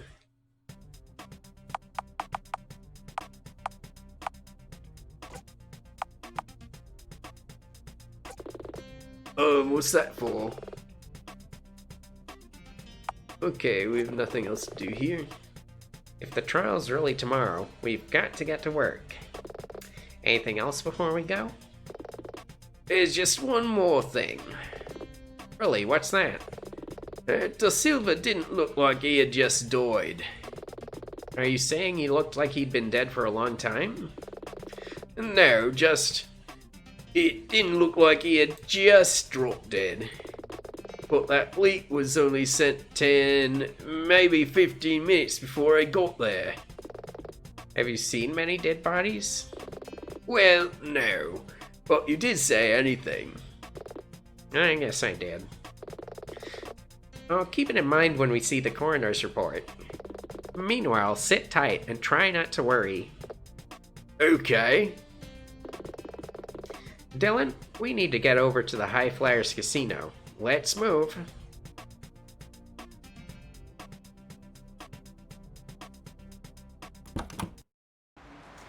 Okay, next objective is over here.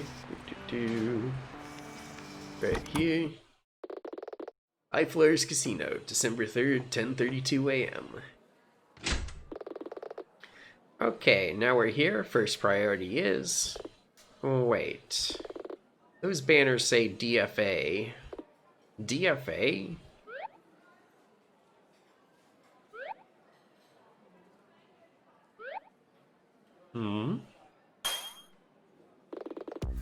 This is an anime convention. Well, yeah. But Scrub said Da Silva was a world champion card player. He was. He was the world champion of Dragon Fantasy Arena. The children's trading card game? What were you expecting? I don't know, poker, blackjack? We are at a casino. Huh. Yeah, starting to see how you could have misunderstood. You think? Anyway, let's start by speaking to someone at the front desk. I don't see a porter or a receptionist.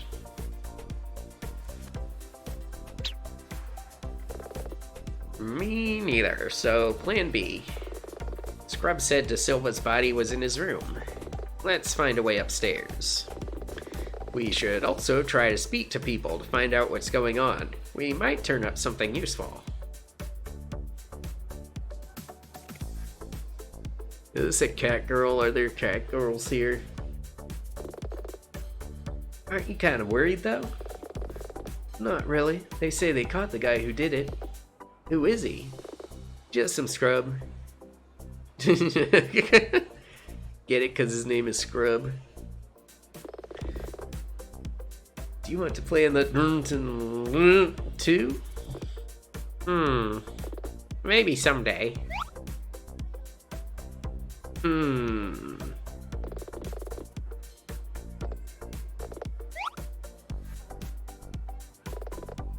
Oh, hey, first time here? Yeah. Me too. Cool. Oh. Do you know what the event schedule is like? Go get a copy when you sign up in the con book. People started turning up yesterday, some of the VIPs too. That must have been why Da Silva was here. Today is mainly about arrivals and registration. Well, the con staff set everything up. Then from tomorrow, the event lasts 6 days, with the DFA finals on the last day.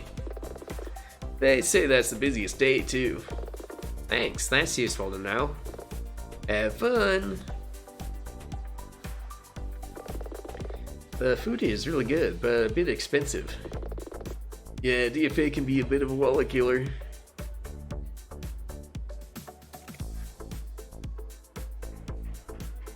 A lot of people in here. Hi, sweet eye patch. Are you here for the con too? No, we're here to investigate a murder. Yeah, we're here for the con. Maybe don't tell that to everyone we meet, Dylan. What's going on? Why is there such a long line? Oh, these things are always busy when people start turning up at the venue. Plus, with all the cosplayers, everyone has a lot of luggage. Apparently 2 of the elevators are busted and the 3rd one's pretty slow. We could be here for hours. Hours? I think we'll come back later. Have fun! Gained item, faulty elevators. Hey, what's with the long line? Is she trying to cut in? Hey, get to the back of the line like everyone else. Wow.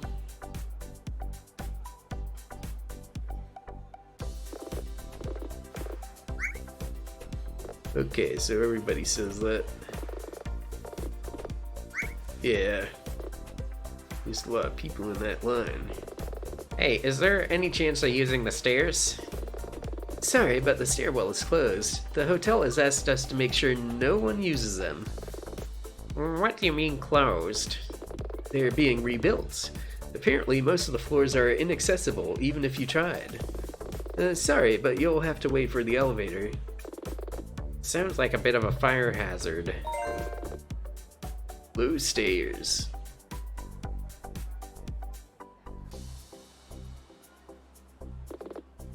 Welcome to DFA 23. If you need help, just grab one of our gophers. We're all in yellow.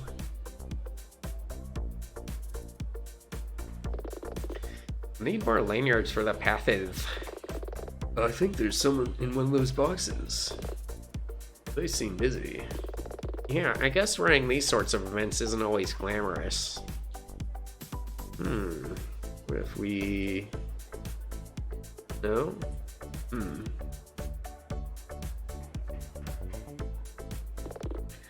Welcome to DFA 23.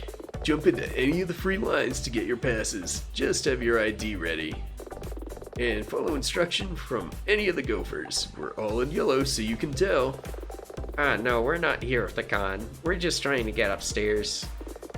Not here with the con? Sorry, the con's booked out the entire venue.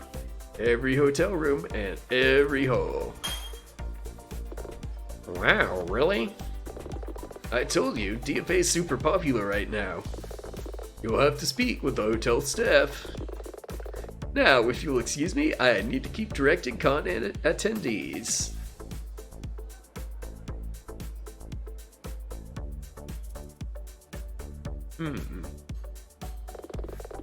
Man, I can't wait to see Axel Reyes play this weekend.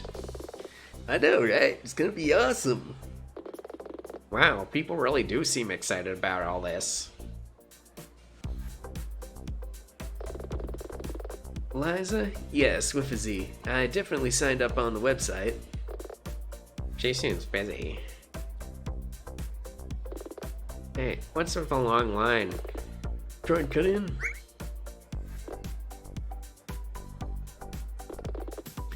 Now, where did I put my ID? She seems busy. I swear, these lines get longer every year, right? The lines? Oh, definitely.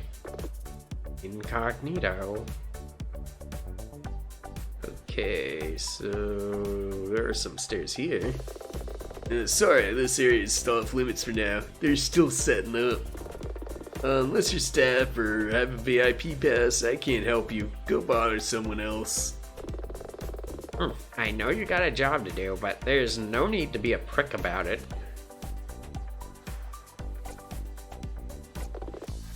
That's not a ticket. I know, it's a defense attorney ID. Which isn't a ticket. I know. Look, I can't let anyone pass unless they're staff or have one of the special early access VIP passes. Clear? Bristol. I don't think we're going to get anywhere with this guy.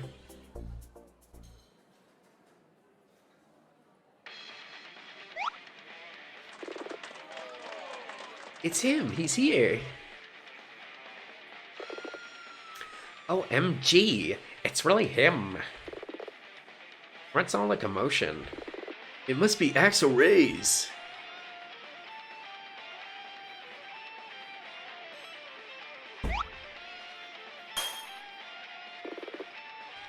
Wait, I recognize him. Isn't he a billionaire too? Don't you know? He's Axel Reyes, second ranked in the world at Dragon Fantasy Arena. Raise. He's the owner of Race Corp. What do they make again? High-end pro video gaming equipment. Also that energy drink, Reyes Lentless. Why is he at a tournament for a children's card game? You know, it takes a lot of skill to play at high level. Plus, with its modern holographic technology, the game's become a great spectator sport. If you say so. I do say so. Everyone was really excited to see if Axel could take on Da Silva, the reigning champion. I guess now he'll have to make do with the newcomer Marcus Steele and his longtime rival Stella Faraday.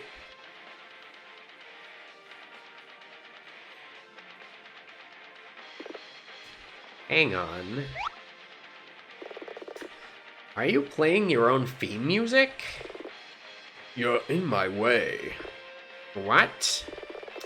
I wish to inspect the duel arena before the tournament. It's closed. Closed? No barrier exists that can stop Rexenio, the servant of darkness. Get out of my way, lest you wish to contend with his wrath. I don't respond well to threats. Plus, I'm struggling to hear you over the sound of that Bluetooth speaker. Please make way for the VIP or I'll be forced to have you removed. Nina, that's the Axel Reyes. Fine. Right this way, Axel. Call us if you need anything.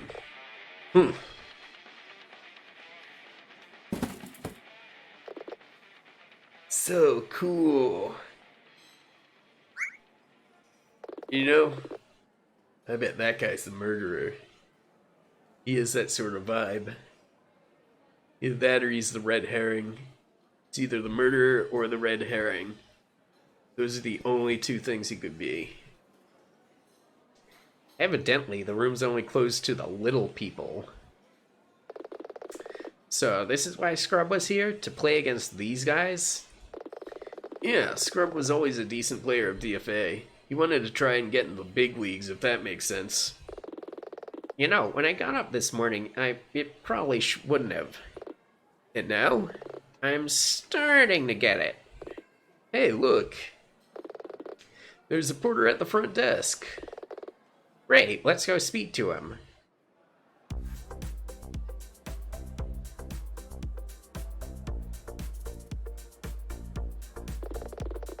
Sorry, I can't provide assistance with costumes. Costumes? Are you talking about my eye patch?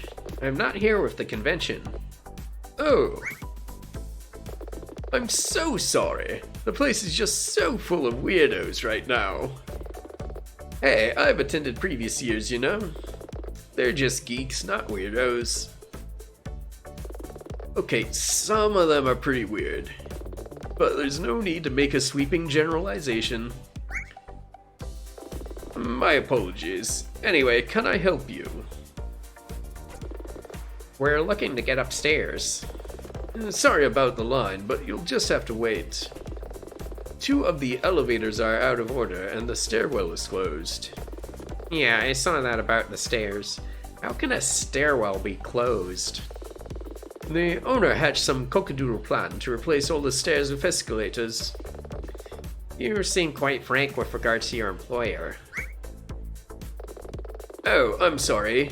In any case, the work is ongoing, so many of the floors don't actually have stairs. The floors have fire escapes, but using those would set off the alarm. So the only way upstairs for normal guests is to wait in line. I've got to have something that will convince him to let us cut in line.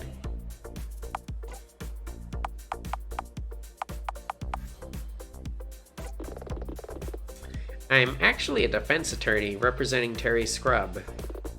Oh, the murderer? The defendant. Ah, of course, my apologies. I think this guy lives with his foot in his mouth. The police are still upstairs. De Silva's room is, well, it's on the 5th floor in any case. Do you mind if we cut in line for the elevator? Probably best not to, but I have a better idea. Take this. Casino stairwell pass. What's this for? See that access door? You can open it with that keycard. Beyond that, you'll find a service staircase and a freight elevator. We give those cards to staff and select VIP guests. Thanks. Oh, and please try to keep discussion of the incident to a minimum in front of guests. Don't they know about the murder? Oh, they know. There was an announcement last night. Management has told us that De Silva was a big patron of this event and would have liked to see it go ahead. So everyone's trying to make the best of it. Makes sense. Thanks for your help. Call me if you need anything else. Burp, burp, burp.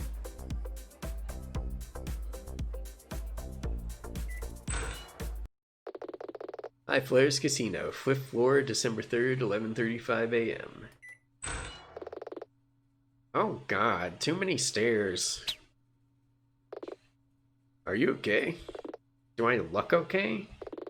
Wow, you're really out of shape.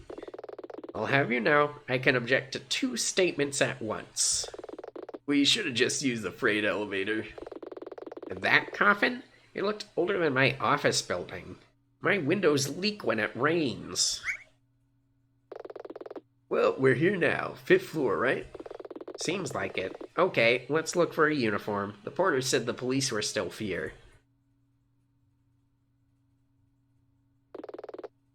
Sorry, but this floor is closed. Unless you have business here, I'll have to ask you to leave. What's this? It's my ID. I know that voice.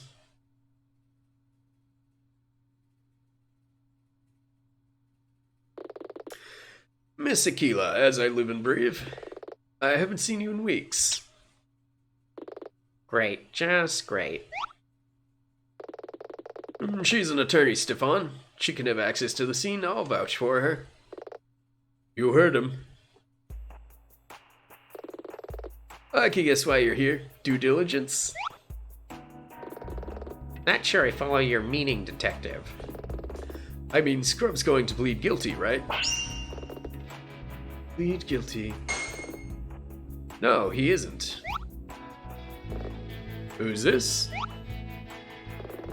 What? Is Dylan my PA? My secretary? I mean, he isn't a Perel gal. Gotta say something or this silence will have gone on too long. He's my, my secretary. Smove. Nina, tell him Scrub's not going to plead. Let me handle this, Dylan. Detective, I think it would be inappropriate to discuss my client's wishes at this time. I mean... Suit yourself? Can you walk us through the crime scene? Yeah, I can do that. The forensics team have finished their preliminary investigation.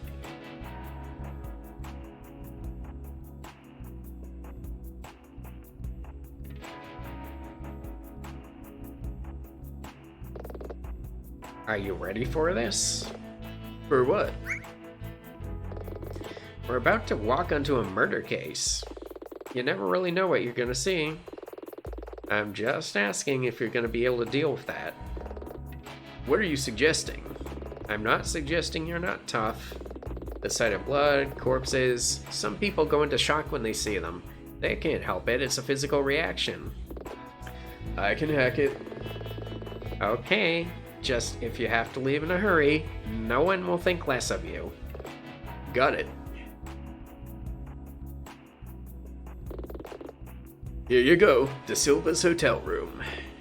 Swanky. Is it just me, or does it seem modest? What do you mean? The decor, the furnishings, they're all high quality, but De Silva was a billionaire CEO. Where's the jacuzzi, the multi-jet shower, the balcony with adjoining helipad? Apparently, the guy was quite frugal. He always stayed in his room when in Pledge City. I guess you don't get rich by spending money recklessly. Feel free to poke around, just try not to disturb things too much. Talk to me if you need more info. So now what? Now we investigate the scene. We need to look for anything the forensics team may have missed. Hopefully, we can find something that will disrupt the prosecution's case at the trial tomorrow. And if we don't? Let's try to be optimistic. It's empty. What are you expecting, a great ball? Nothing special. Nothing special. A pretty standard bathtub. It's really clean and bone dry. I guess De Silva hadn't used it. He's actually not so bad at this. Is this De Silva's smartphone? Why didn't CSI take it for analysis? No need. De Silva had just come back from Portugal. Seems the airline lost some of his luggage. The laptop and the phone are brand new. He bought them on the way here. CSI took copies of all the data, but there was very little to speak of. They also bear no fingerprints, not even De Silva's. None? That's strange.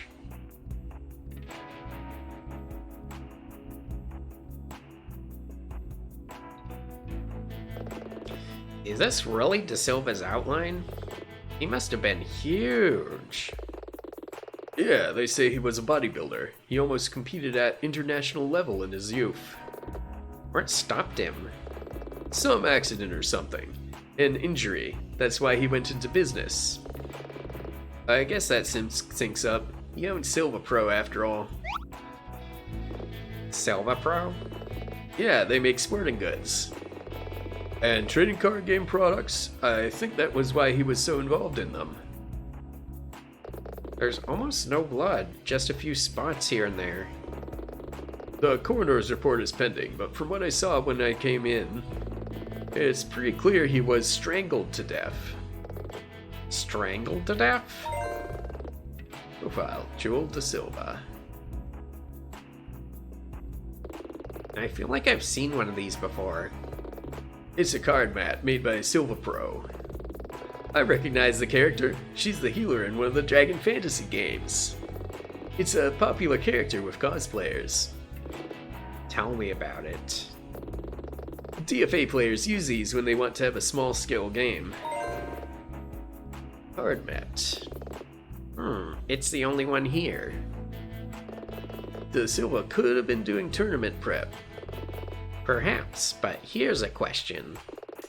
When was the last time you cooked a meal and went so far as to set the dining table just for yourself?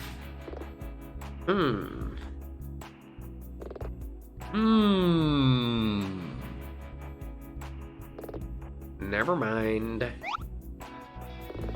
These cards, are any of them valuable? Let's see. Sierra Archangel, Brauhanser, Pot of Mead. No, these are all pretty common. We made the same assessment. Whoa, a 1993 Bordeaux. De Silva knew his line. Do you? This is odd. Looks like a Silva Pro card defender. A card defender? Yeah, like a sleeve. All the top DFA players keep their cards in these. Silva Pro makes the best in the business. Strange. I'm not following you. De Silva probably keeps all of his cards in these. But this one is empty. Maybe he just had one spare? Maybe, but maybe not. Card defender. Place seems a mess. I'm almost surprised you'd notice. Okay, you can have that one.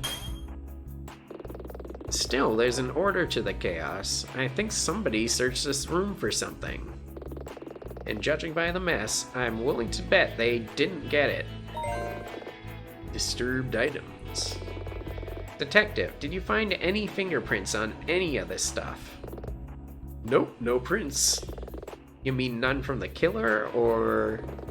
No, I mean we found no fingerprints. Not even any of De Silva's. Zero. Nada. So, I'm new to this, but that's weird, right? It's odd, yes. All the same, it's true. No fingerprints.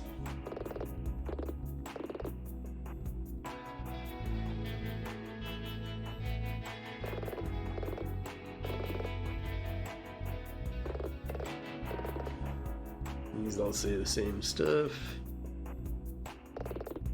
What do you need to know? I understand my client was found here at the scene, but why did you arrest him? We took Scrub into custody right away, initially just as a precaution.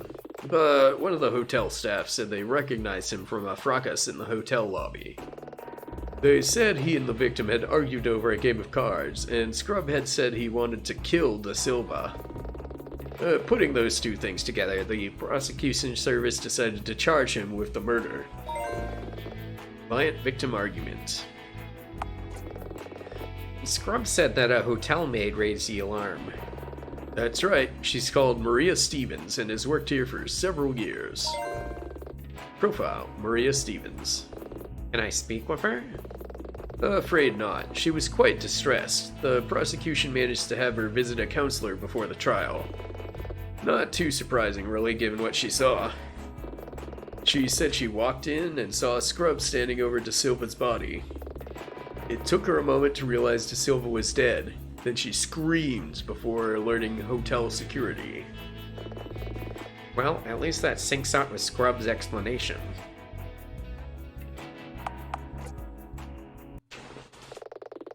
High Flyers Casino, 5th floor, December 3rd, 6:15 p.m. I'm looking to vacate the scene pretty soon, Miss Aquila. That's fine, Detective. I think we're done here. Have we got everything we need? Truthfully, no. But staying here all night isn't gonna change that. It's more like we've found everything we're going to find. We need time to examine everything and think about how that affects the case.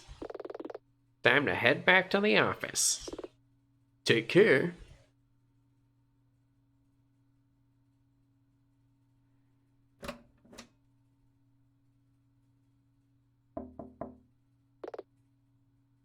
Wonder if any of these doors have anyone. Nope.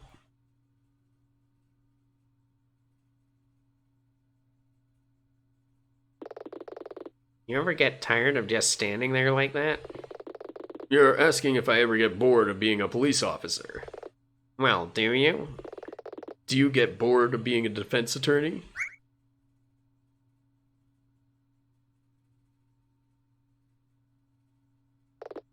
Miss Aquila? Here it comes. It's good to see you. Back at work, I mean.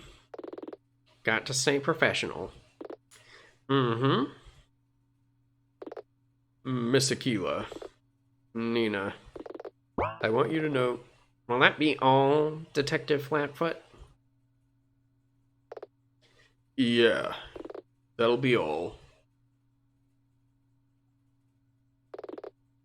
What was that about? It's personal. You wanna talk about it? No.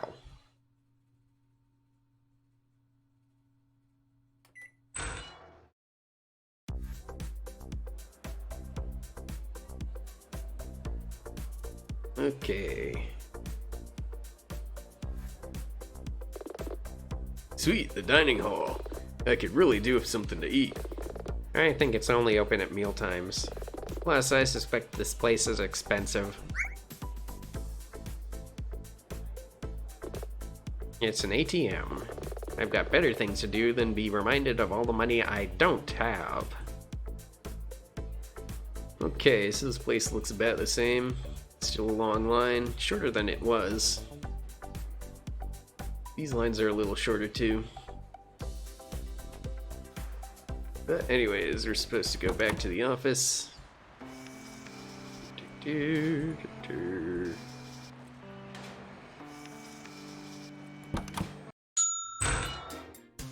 Dong. So that went pretty well, right? Right? Not really, Dylan. Don't celebrate yet. But we found plenty of evidence. It's all just bric-a-brac. But I don't want him to dwell on that. Best change topic. We need to talk about tomorrow. Right, boss. It's gonna take a while to get used to that. How much do you know about being in court? Do you understand what we need to do? Oh, well. We have to prove T-Pro is innocent? Close, but that's not quite right. As a defense, we don't have to prove that Scrub is innocent. Scrub is presumed innocent until proven guilty. I'm familiar with that phrase. Good, so following on from that.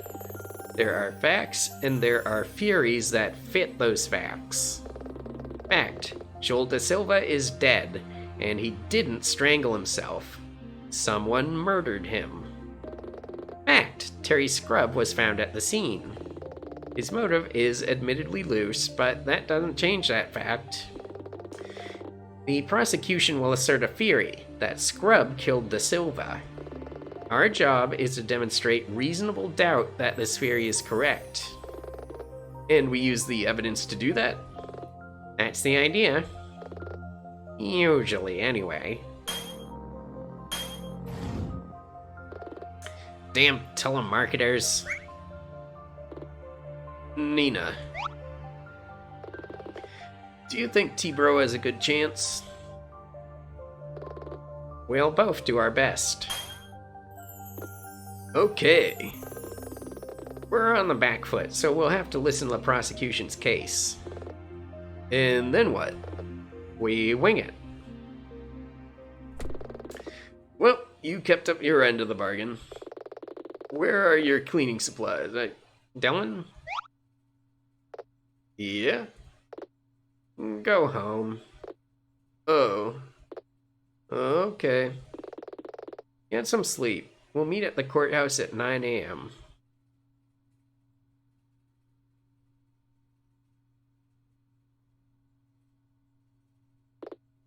Anya. What would you do?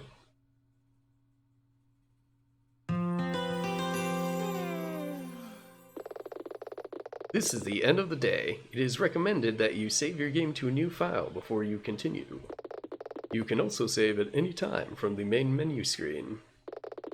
Would you like to save your game? Yes. Aquila Defense and Law Offices, December 4th, 8:30 a.m. Okay, so...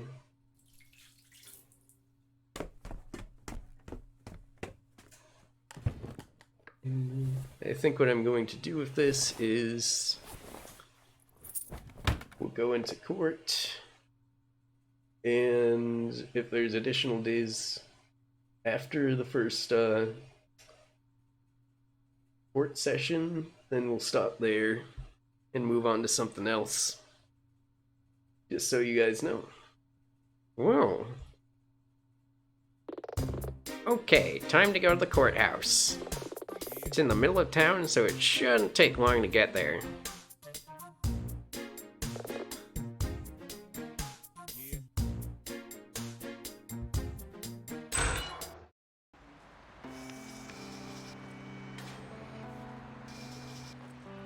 Head right over here.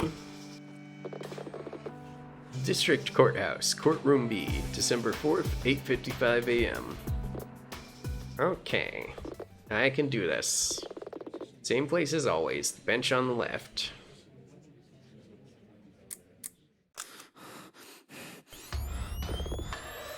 What are you doing?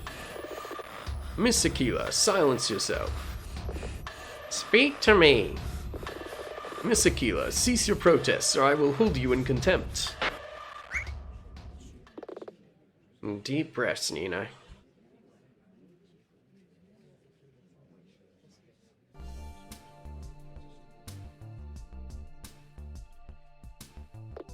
Hey. Morning. Have you come straight from the defendant lobby? Yep. Good, good. How is Terry doing? How do you think? Okay, I'll rephrase. Do you think he's going to be able to get through the trial? I think so. T-Bro might be a small guy, but he's tough where it counts. I hope you're right.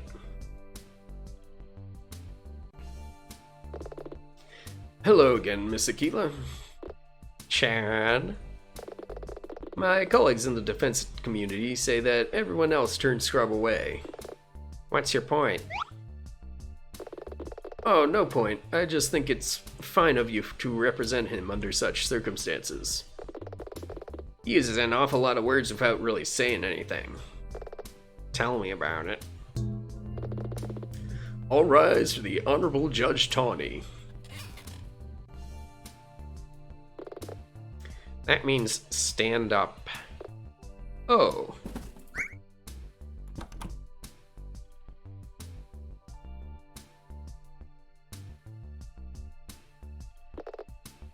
Please be seated. We are here today in the observance of the case of Terry Scrub, who stands accused of murder in the first degree. Prosecutor Hawk, are you prepared for the case? As always, Your Honor. And you, Miss Aquila? The defense is ready, Your Honor. Though I wish that were true. Miss Aquila, if I may. Yes. I trust we will not see a repeat of your outburst the last time you were in my courtroom. What you talking about? Never mind. Miss Aquila? It will not happen again, Your Honor. Very well. Mr. Hawk, please state the prosecution case. Right away. Terry Scrub was arrested around lunchtime the day before yesterday at the High Flyers Casino and Hotel Complex. He was seen standing over the body of the late Joel Da Silva, billionaire CEO of Silver Pro and world champion card player. The prosecution asserts that Scrub killed Da Silva following an earlier fracas. And we intend to establish his guilt through witness testimony. Seems legit.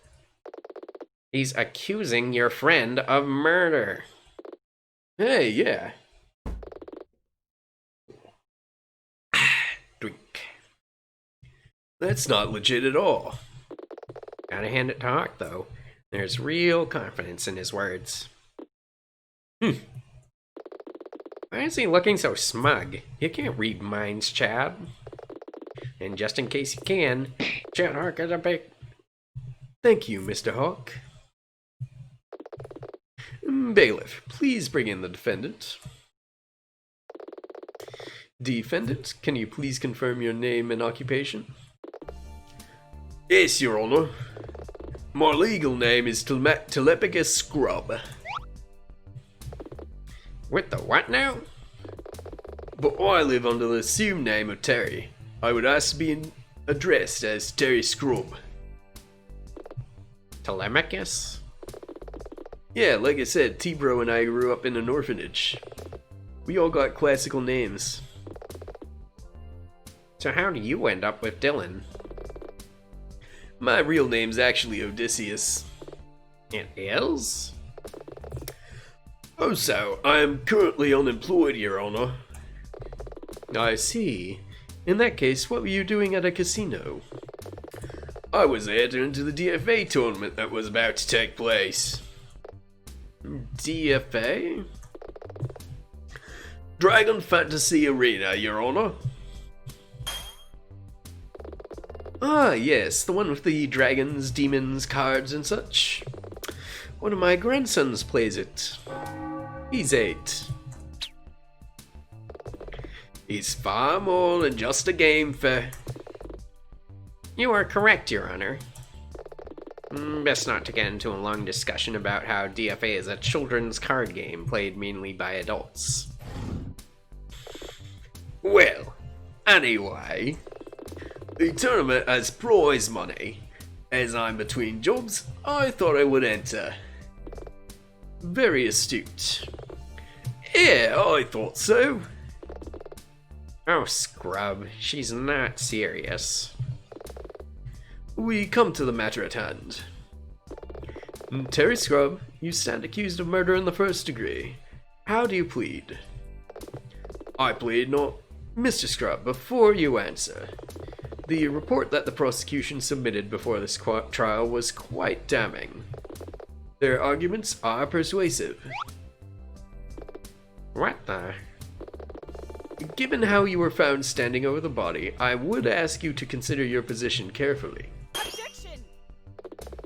Your Honor, whilst I am certain you mean well, my client has made his plea. The defense asks the court to respect that. Miss Aquila. Fine. I plead not guilty, Your Honor. Mr. Scrub, the court recognizes your plea. That's my tea, bro. Prosecution, bring forth your first witness. Okay, here we go. Huh? Hawk's about to bring out a witness who will give a statement. Listen to it. We have to focus on the little details. We're looking for an inconsistency, a flaw of some kind which shows the witness is either lying or just mistaken. Don't worry about memorizing the statement, though. We'll be able to recap it afterward. Inconsistencies, got it. Morning, Janet. Oh, hello again, Rondi. Do they... So that's a thing. I try not to think about it. Please introduce yourself for the record. I'm Rendell Flatfoot, and I'm a detective with the Fledge City Police Department. We were first alerted to the crime the day before yesterday, just after 1 p.m. A member of the hotel security team called and explained there had been a murder. They also told us that they had detained a hotel guest, as we would want to question them. We arrested Mr. Scrub at the hotel not long after we got there. The deceased, as you are all likely aware, was Joel Da Silva, a billionaire sporting goods tycoon. The prosecution enters the death certificate of Mr. Da Silva into evidence. DC, Joel Da Silva. Thank you, Detective. Please move on to your statement. Witness statement. Upon arriving at the scene, Mr. Da Silva's room was in disarray. Da Silva was dead, and the hotel staff had detained Mr. Scrub. A member of the cleaning staff had walked into the room and seen Scrub standing over the victim's body. Staff recalled seeing the two of them in a fracas in the hotel's lobby. So it seemed prudent to arrest him. Very well, Miss Aquila, you may begin your cross-examination. Something seems off about this whole thing. I should press Flatfoot's statements for more info. Cross-examination. First off, we'll save. Upon arriving at the scene, Mr. De Silva's room was in disarray. Hold it! In disarray? A great many of what appeared to be De Silva's belongings were lying on the floor in a haphazard fashion. Scrub didn't say anything about going through De Silva's things. Maybe I can use that to crowbar in some doubt. Are you suggesting there were signs of a struggle? Perhaps. Your Honor, the defense is attempting to lead the witness. Sustained. Please refrain from leading the witness to your own conclusion, Miss Aquila. I caught on too fast. Hold it! Mr. Scrub was taken willingly, I understand. That is correct, yes. I understand that he did not oppose the hotel security staff, and he was silent during his later arrest. The defense would like to draw attention to how Mr. Scrub cooperated fully. Objection. You'll have to do better than that, Aquila. What? The fact that Scrub came willingly does not diminish the prosecution's accusation.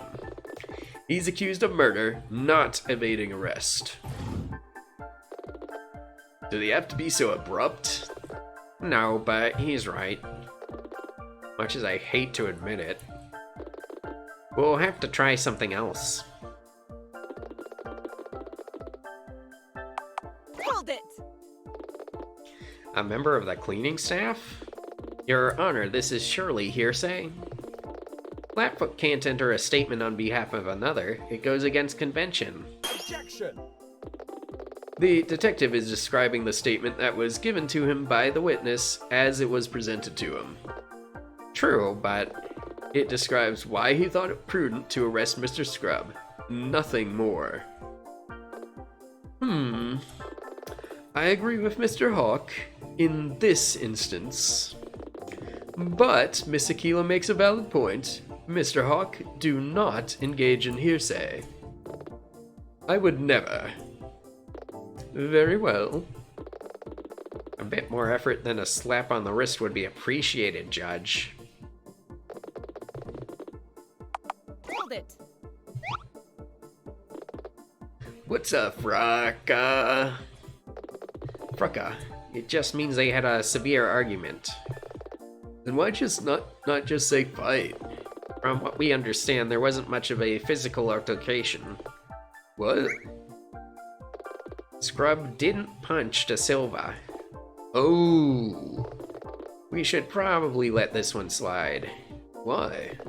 Because it makes Scrub look bad. And we know it's true. Hold it! Detective, how many murder cases have you investigated? I prefer not to count. So it would be reasonable to consider you expert in these matters, correct? This is news to no one, Aquila. Yes, it would be fair to say I am an expert in the field of homicide investigation. In that case, you have said that my client's motive stems from an argument with the victim. An argument, I am keen to remind you, that was over a children's trading card game. Hey, it's not just a card game. Hey, T-Bro. Yeah? Shut up. Truthfully, it's unusual. Under the collar, Hawk? But it wasn't just about that. Your Honor, the victim posted a message on the internet in which he was very critical of Mr. Scrub's behavior. This would have been highly embarrassing for the defendant, as it would affect his standing in that close-knit community. Here it comes. We believe Mr. Scrub went to De Silva's room and strangled him due to De Silva airing out their dirty laundry online. Do you feel this is important, Miss Aquila? Yeah, I think so. Yes, I believe it's important. I agree. Witness, can you please add this to your statement?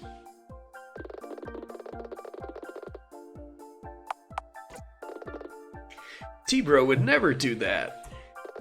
Your Honor. Mr. Merlot, is it? Contain yourself, or I will have you escorted from this courtroom. Yes, Your Honor. Try not to worry, Dylan. We'll find a flaw. That prosecutor is playing hardball. He doesn't want us to crowbar in an opening. He probably hopes he can start and end this quickly. So what do we do? We find a way to bust this wide open. Still, something seems off about this whole thing. Could Scrub really have strangled De Silva?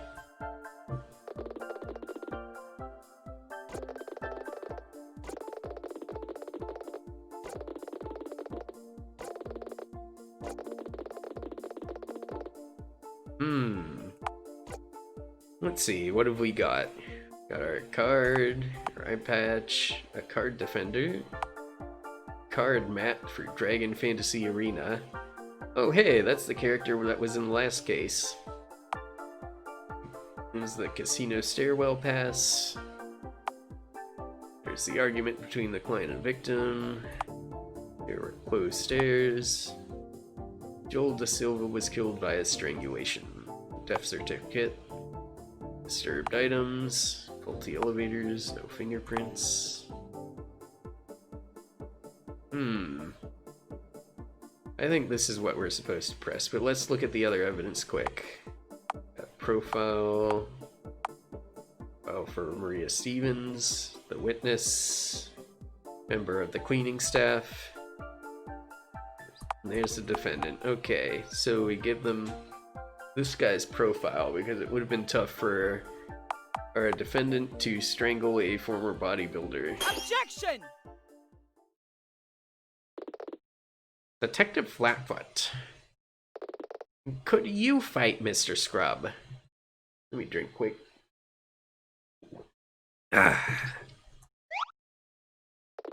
I'm sorry.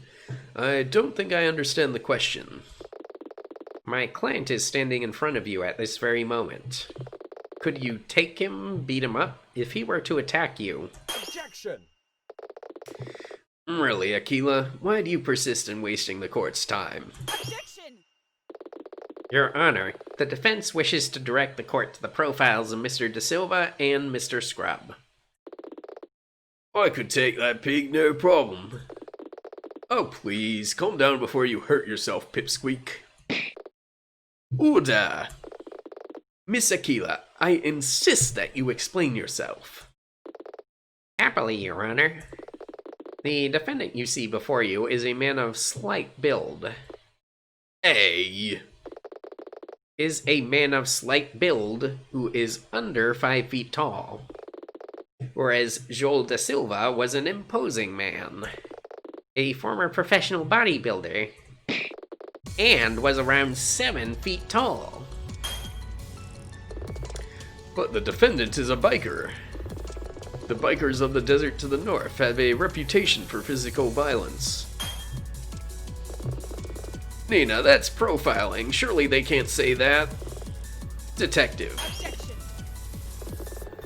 Your Honor, it is inappropriate to accuse my client on the basis of a stereotype. Sustained. Mr. Hawk, does the defendant have any prior record of physical violence? No, Your Honor. Furthermore, this is compounded by our earlier point. It is improbable that my client could have overpowered the victim. Improbable, perhaps, but still possible. I will concede on that point, Prosecutor Hawk. However, given the doubts that have been raised concerning much of the detective's statement, the defense moves to consider his remarks as no longer relevant to the case. Order. I'm obliged to agree, Miss Aquila. And that's how you use a crowbar. I will ask you to relinquish the stand. Randy. No problem, Janet. Mr. Hawk, I trust you have another witness? Yes, Your Honor. In that case, please summon them to the stand. The prosecution calls Maria Stevens to the stand. Are we gonna do this or what? Hello, Miss Stevens. Hi. Miss Stevens, I'm sure this recent experience has been quite harrowing. Yeah, can we hurry this up? I saw him standing over the dead man. They were alone. Can I go now? She doesn't seem particularly perturbed. I'll say. Mr. Hawk. Yes, Your Honor? Your report said that this young lady attended counseling yesterday. Is that true? Oh, that quack? They sent me because I wasn't crying and weeping and the rest of it. Like there was something wrong with me. A man has died, Miss Stevens. Your Honor, I work as a maid in a casino hotel. Did you seriously think this was the first time I walked into a room and come across a dead rich person?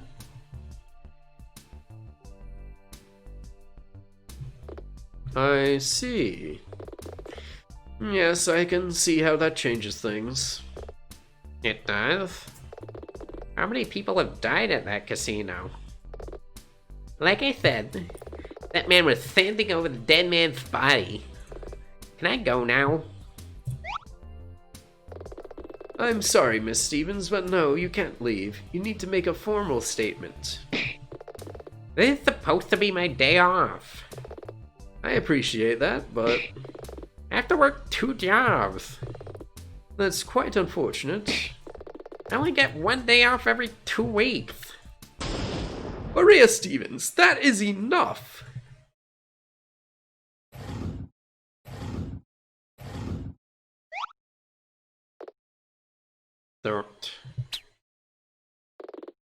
Don't do it, Hawk. Can I... No! Not much of a mind reader after all, eh, Chad? This whole thing seems like a waste of time to me. Then, in the interest of brevity, Miss Stevens, if you will just cooperate, I will ensure that you can leave as soon as procedurally possible. Will that suffice? Ugh, fine, get on with it. Please state your name and occupation for the record. But I've already... Do you want to get out of here or not? This might be your day off, Miss Stevens, but I'm very much at work today. And I'll keep you here all day and all night if necessary. So state your name and occupation. Now! Whoa, she can be a real hard ass. Judge Tawny has always run a tight ship. My name is Maria Stevens. I work as one of the cleaning staff at the High Flyers Casino. Wonderful. Now, starting at the beginning, please explain how you came to be involved in this case. I already gave a statement to the detective. What's that? I was on the cleaning rota that morning. Witness statement. I had been assigned to clean the 5th floor. Everything seemed normal. Until I wrapped up room 504 and walked into 505 to see that man standing over the other man's body. I mean, murdered over a card game? That's nuts. Thank you, Miss Stevens. Very succinct. Miss Aquila, please begin your cross-examination. Right, another reason to wait around. She seems pretty hostile. But I need more information to work with. Cross-examination.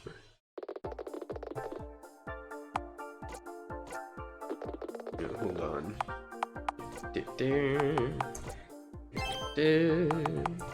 Okay. Press. Hold it. Normal? What do you mean by that? How do I put it? You know how normally I'd be up today, sitting on my couch in my underwear, watching Netflix and eating tortilla chips? Miss Stevens, really? That was vivid. When we first met, you hadn't showered for 2 days. You took 20 minutes to get ready. I am blessed with waist-length hair. A shower isn't a quick fix for me. Still, people in glass houses. Touché. In any case, I just mean that everything seemed normal. I turned up for work on time and was dragging the vacuum cleaner over the 5th floor. Hold it! That was your first clue that something was wrong? Well, yeah, I just cleaned 504, and I expected 505 to be empty. She expected 505 to be empty? Something seems off about that. Isn't there some reason she should have known that something was going on next door? Do you feel this is important, Miss Aquila? Yes, I believe it's important. I agree. Witness, can you please add this to your statement?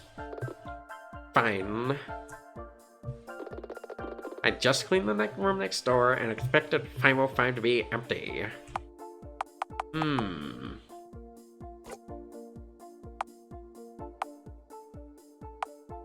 Let's see, what do we have?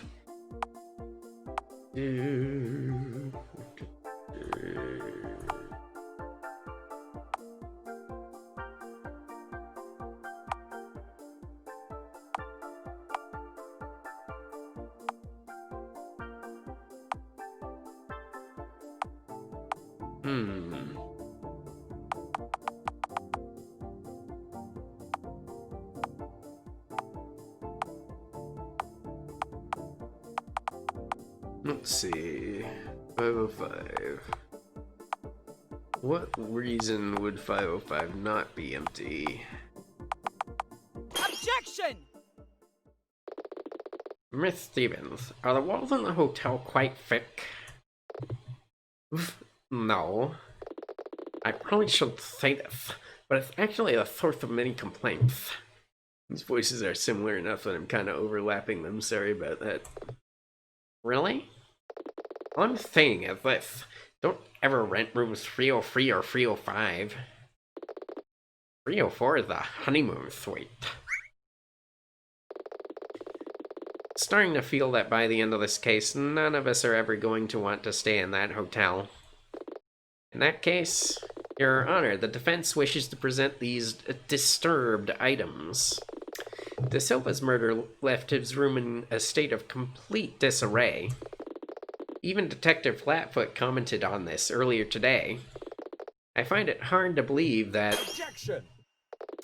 Honestly, Aquila, weren't you listening? The witness has already said that she was using a vacuum cleaner. Sustained, Mr. Hawk.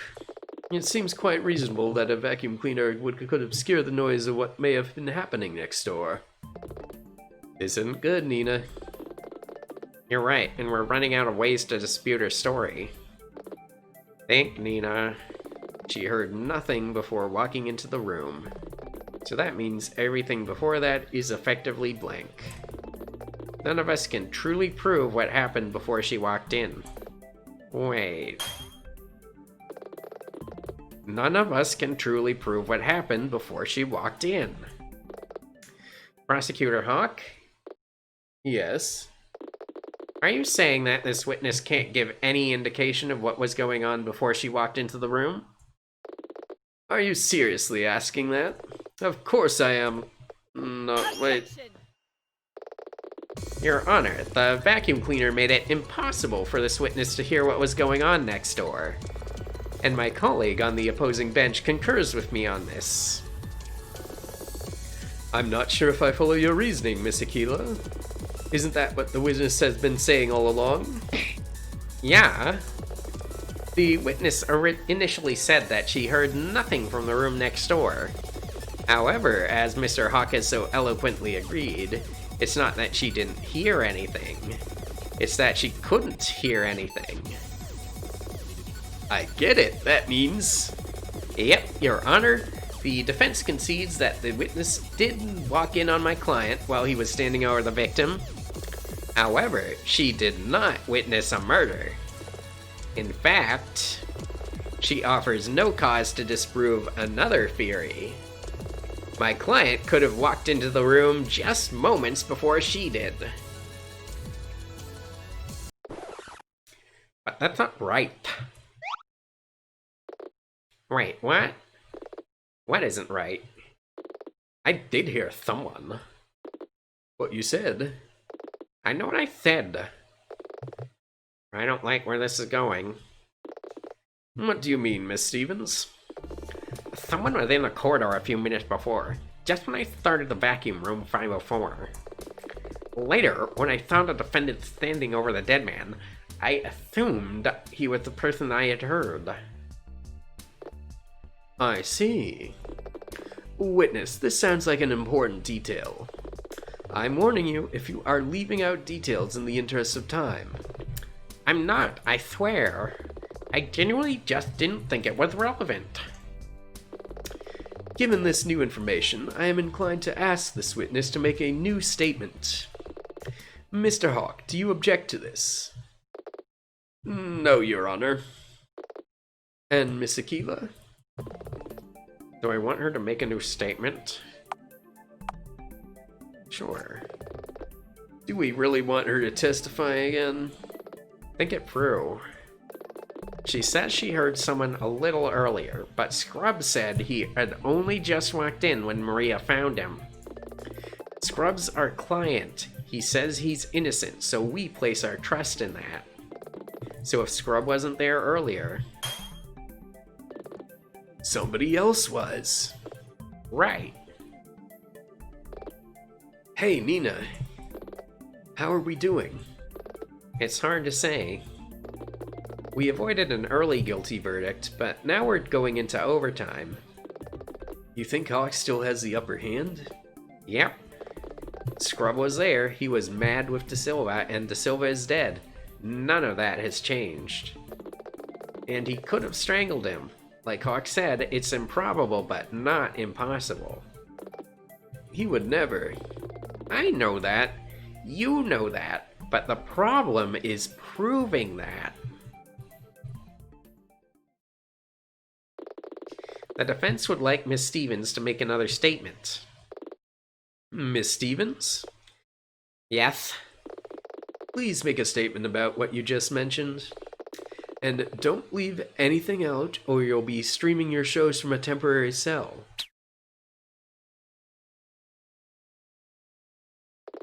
Witness statement. I did hear someone pass by earlier. It was when I was just about to start vacuuming the room next door. The stairs are blocked and the lifts are mostly broken. There's no other way a guest could leave in a hurry. When I saw the defendant, I assumed it was him I heard. No one else was nearby. I'd have seen anyone else trying to leave. Drink. Thank you, Miss Stevens, for the additional details. Miss Aquila, please begin your cross-examination. There's a lot to unpack here. Right now, I bet Scrub still looks guilty to the judge. This might be our last chance. Cross-examination.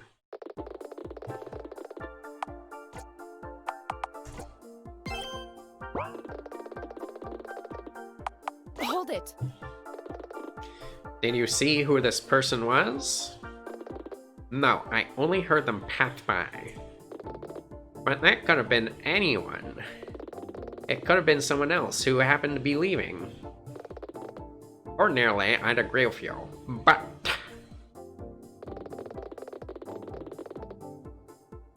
Hold it. Why are you so certain you would have seen someone else trying to leave? Surely they would be gone by the time you finished vacuuming the room. You'd think so, but... the space outside the door to 505 offers a good view of the top for the stairs and the elevators. Anyone who started to leave when I began vacuuming would have still been waiting there. That's because... Hold it! Sorry, but I don't buy it. Huh?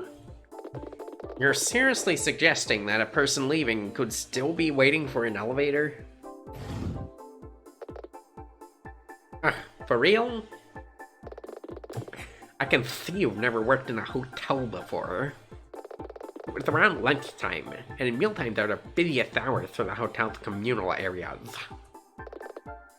And I still don't think... Objection! Your Honor, the prosecution looked into this, and we also found it strange. We can confirm that at the given time, it would take a minimum of 20 to 30 minutes to call an elevator to the 5th floor. Psst. Nina, remember at the hotel? The huge line of people waiting to use the one working elevator? You see? He get it. Isn't that a fire hazard or something? Oh no. The rooms have fire escapes, but they're hooked up to a pretty sophisticated alarm system. You think those would have set off an alarm? And there was no such alarm around the time of the murder. Okay, I get it. Still, was there another way someone might have fled the scene?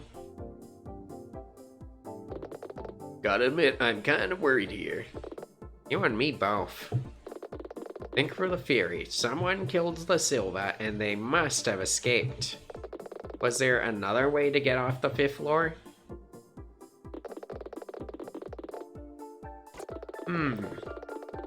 Wait, didn't we use it?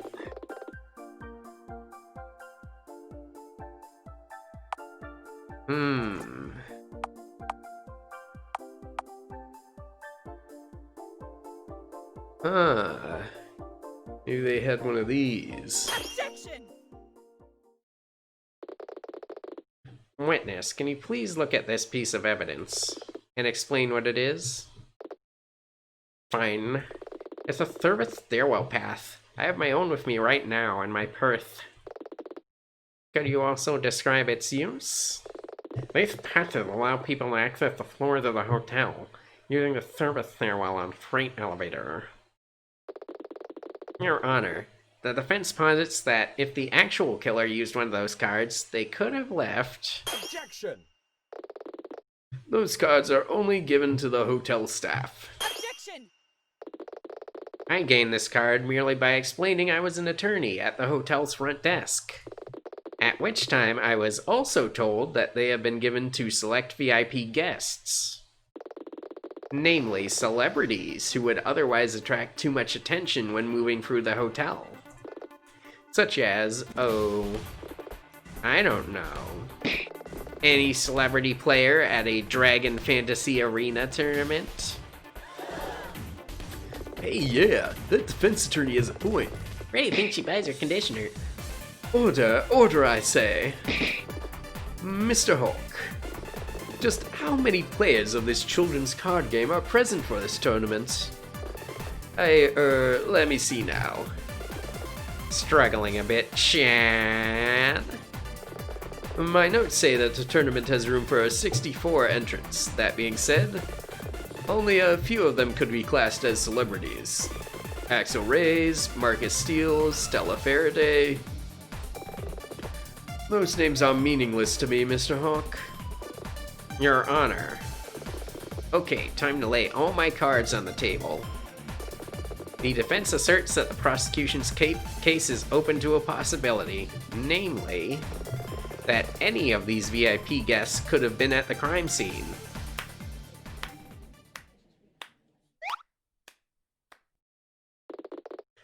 Impressive, Aquila. However, there's a great flaw in your alternate theory. You're suggesting one of the other VIPs tried to kill Da Silva. Okay, I'm game. Can you name this mystery VIP killer? Objection! I hate to remind you, Mr. Hawk, I am not required to prove innocence. You are required to prove guilt.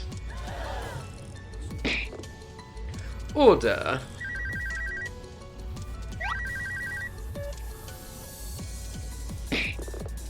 I will have order. Mr. Hawk, can you account for this? I'm genuinely impressed, Miss Aquila. Really, I am. I just got a sudden chill. Brace yourself. I suspect this'll get worse before it gets better. Your Honor, we've gone around the houses on this one. However, none of what has been said has changed the fundamental facts. Scrub was found standing over the victim with a reasonable motive. His means were admittedly improbable, but as Miss Aquila has admitted, not impossible. The hairs on the back of my neck are standing up. I know what you mean. Most of all, while the defense has suggested that a third party may have been involved, they have presented no definitive evidence that anything was going on outside of our working understanding. And on that note, the prosecution rests. I'm getting a bad feeling. Miss Aquila, you have indeed pointed out some flaws in the prosecution's supposedly airtight case. Yeah. Wait for the other shoe to drop, Dylan. But Mr. Hawk is right. No way. I see no clear evidence that a third party was active at the hotel on the day of the murder. My verdict, therefore, can't be swayed by this theory. Isn't there anything else we can do? I'm sorry, Dylan. But we've tried everything I can think of. This can't be happening. I knew I never should have taken Scrub's case. It's all happening again, just like before. And I can't do anything to stop it. What?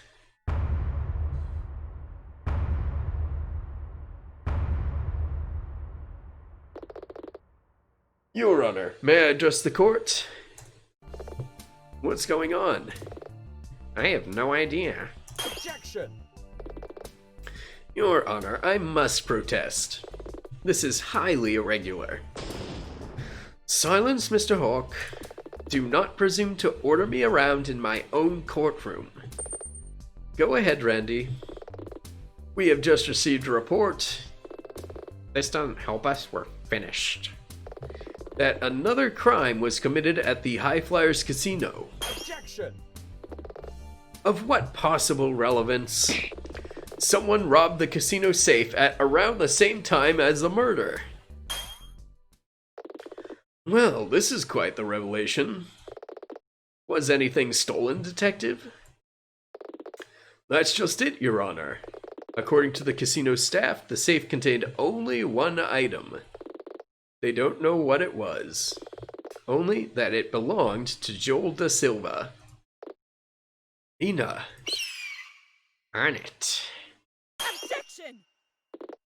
Your Honor, the defense believes it's presumptuous to rule out a third party's involvement in Da Silva's murder, given the flaws we have identified in the prosecution's case. When it's clear that another crime was going on in the hotel at the same time.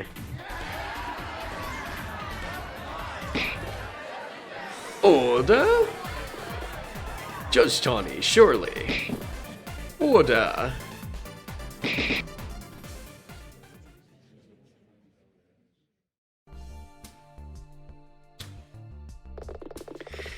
Now that I have proceedings under control once more, given this new information, I am forced to concur with Miss Aquila's argument. Does she have to be so forlorn about that? You'd be surprised how good it is to hear someone else say that. Put bluntly, the prosecution has not proven Mr. Scrub's guilt beyond reasonable doubt. Phew. We're not out of the woods yet. However, the facts of the case still stand, so I am unable to render a verdict. To resolve this, we shall adjourn for today. Adjourn? Yep, it means we get more time, which is what we sorely need. Both benches are urged to investigate further and restate their cases. We shall reconvene the day after tomorrow. Court is adjourned.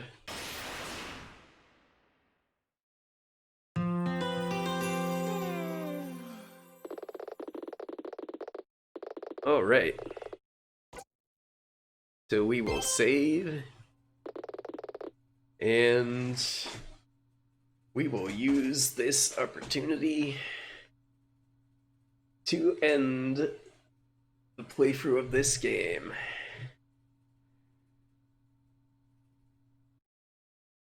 I'll end it there so that if you're interested in playing, you can pick that game up yourself. Whoop. There we go. Okay, so what do I think about Nina Aquila so far? I think the second case was a pretty big improvement on the first. A lot more intrigue going on. Kind of curious about what's going to happen. I want to know about that case with Nina's mentor, what happened there, because it's clearly a huge sore spot that's left her kind of a wreck. So, be interested in that. Right, so again, still very much like Phoenix, right? But it sort of has its own tone. A little less slapstick. A little more drama. So I like that it's sort of doing its own thing like that, even though it's very similar. Okay, so I wanted to continue talking about the RPG Maker stuff. Okay, so around 2004, 2005, as I said, RPG Maker 2000 and 2003 were big. There were these big communities starting to form around them. I remember one of them being Gaming World. It was Gaming W dot what was it? Was it .net? I think it was a .net. Anyways, so people would go on there. They would post screenshots of their progress while they were making games. And some of them were really promising, but a lot of them were very amateur things. Lots and lots of fan games, especially for stuff like Final Fantasy. Lots of stuff like that. So, it was kind of an interesting place because there was sort of a combination of sort of normal posters, and there was kind of an elite there. And like, it's not like they were assholes or anything. They were just kind of like well-known posters who did like quality work and were known for being like they had like a sense of irony, that the same sort of thing you would expect from if you know something awful and it's Fiat forum, somewhat similar to that, a little less mean. So anyways, a lot of those posters went on to make Barkley Shut Up and Jam Gaiden. So that's sort of an interesting thing. I was actually on those forums around for that time when they were developing that. And it was originally like a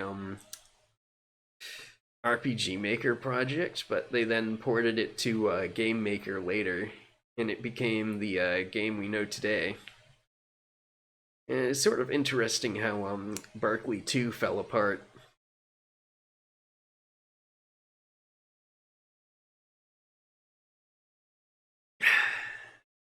But I sort of wonder what those guys are doing right now. I know C-Boy-RD sort of moved on to helping make I believe it was Katana Zero. So yeah, I do know that much. But I wonder how they're doing. I didn't know them, of course. I was just a very lowly poster. I was very young at the time, so I didn't exactly post good. But it's a kind of a fun memory, being around in that sort of zeitgeist of creativity. Okay, so the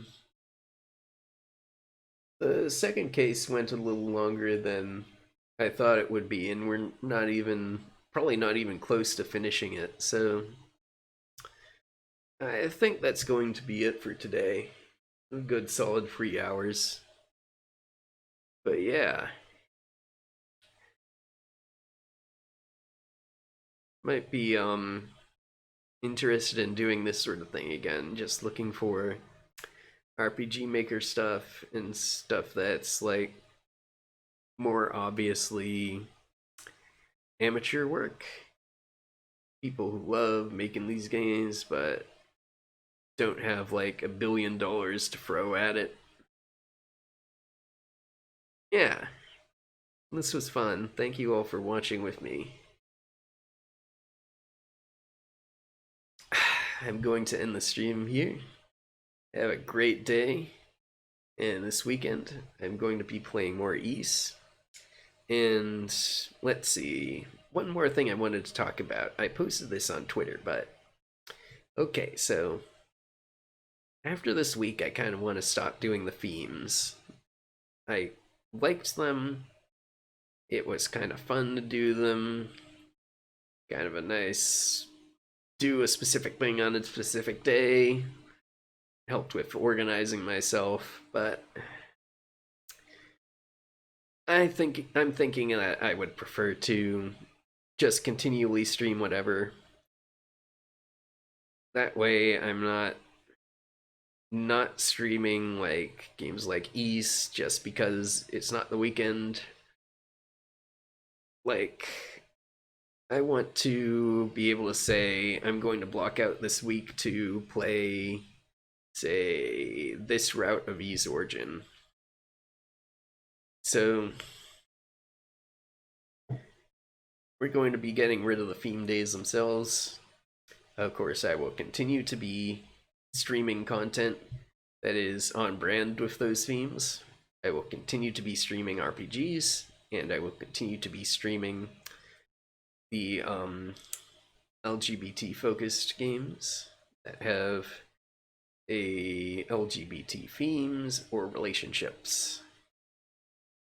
And I will be continuing to stream weird games that pique my interest. I will try to find ones that are good to stream, but I might play a couple that will be difficult to stream. I might need to do a lot of narration to keep you guys on top of things, stuff like that. But we'll see when we get there. Okay, so for now, I'm going to leave you all. Have an awesome weekend. Wonder if anybody's on.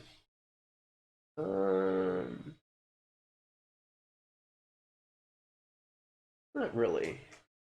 Okay, so I'm going to stop here. Good night, everybody.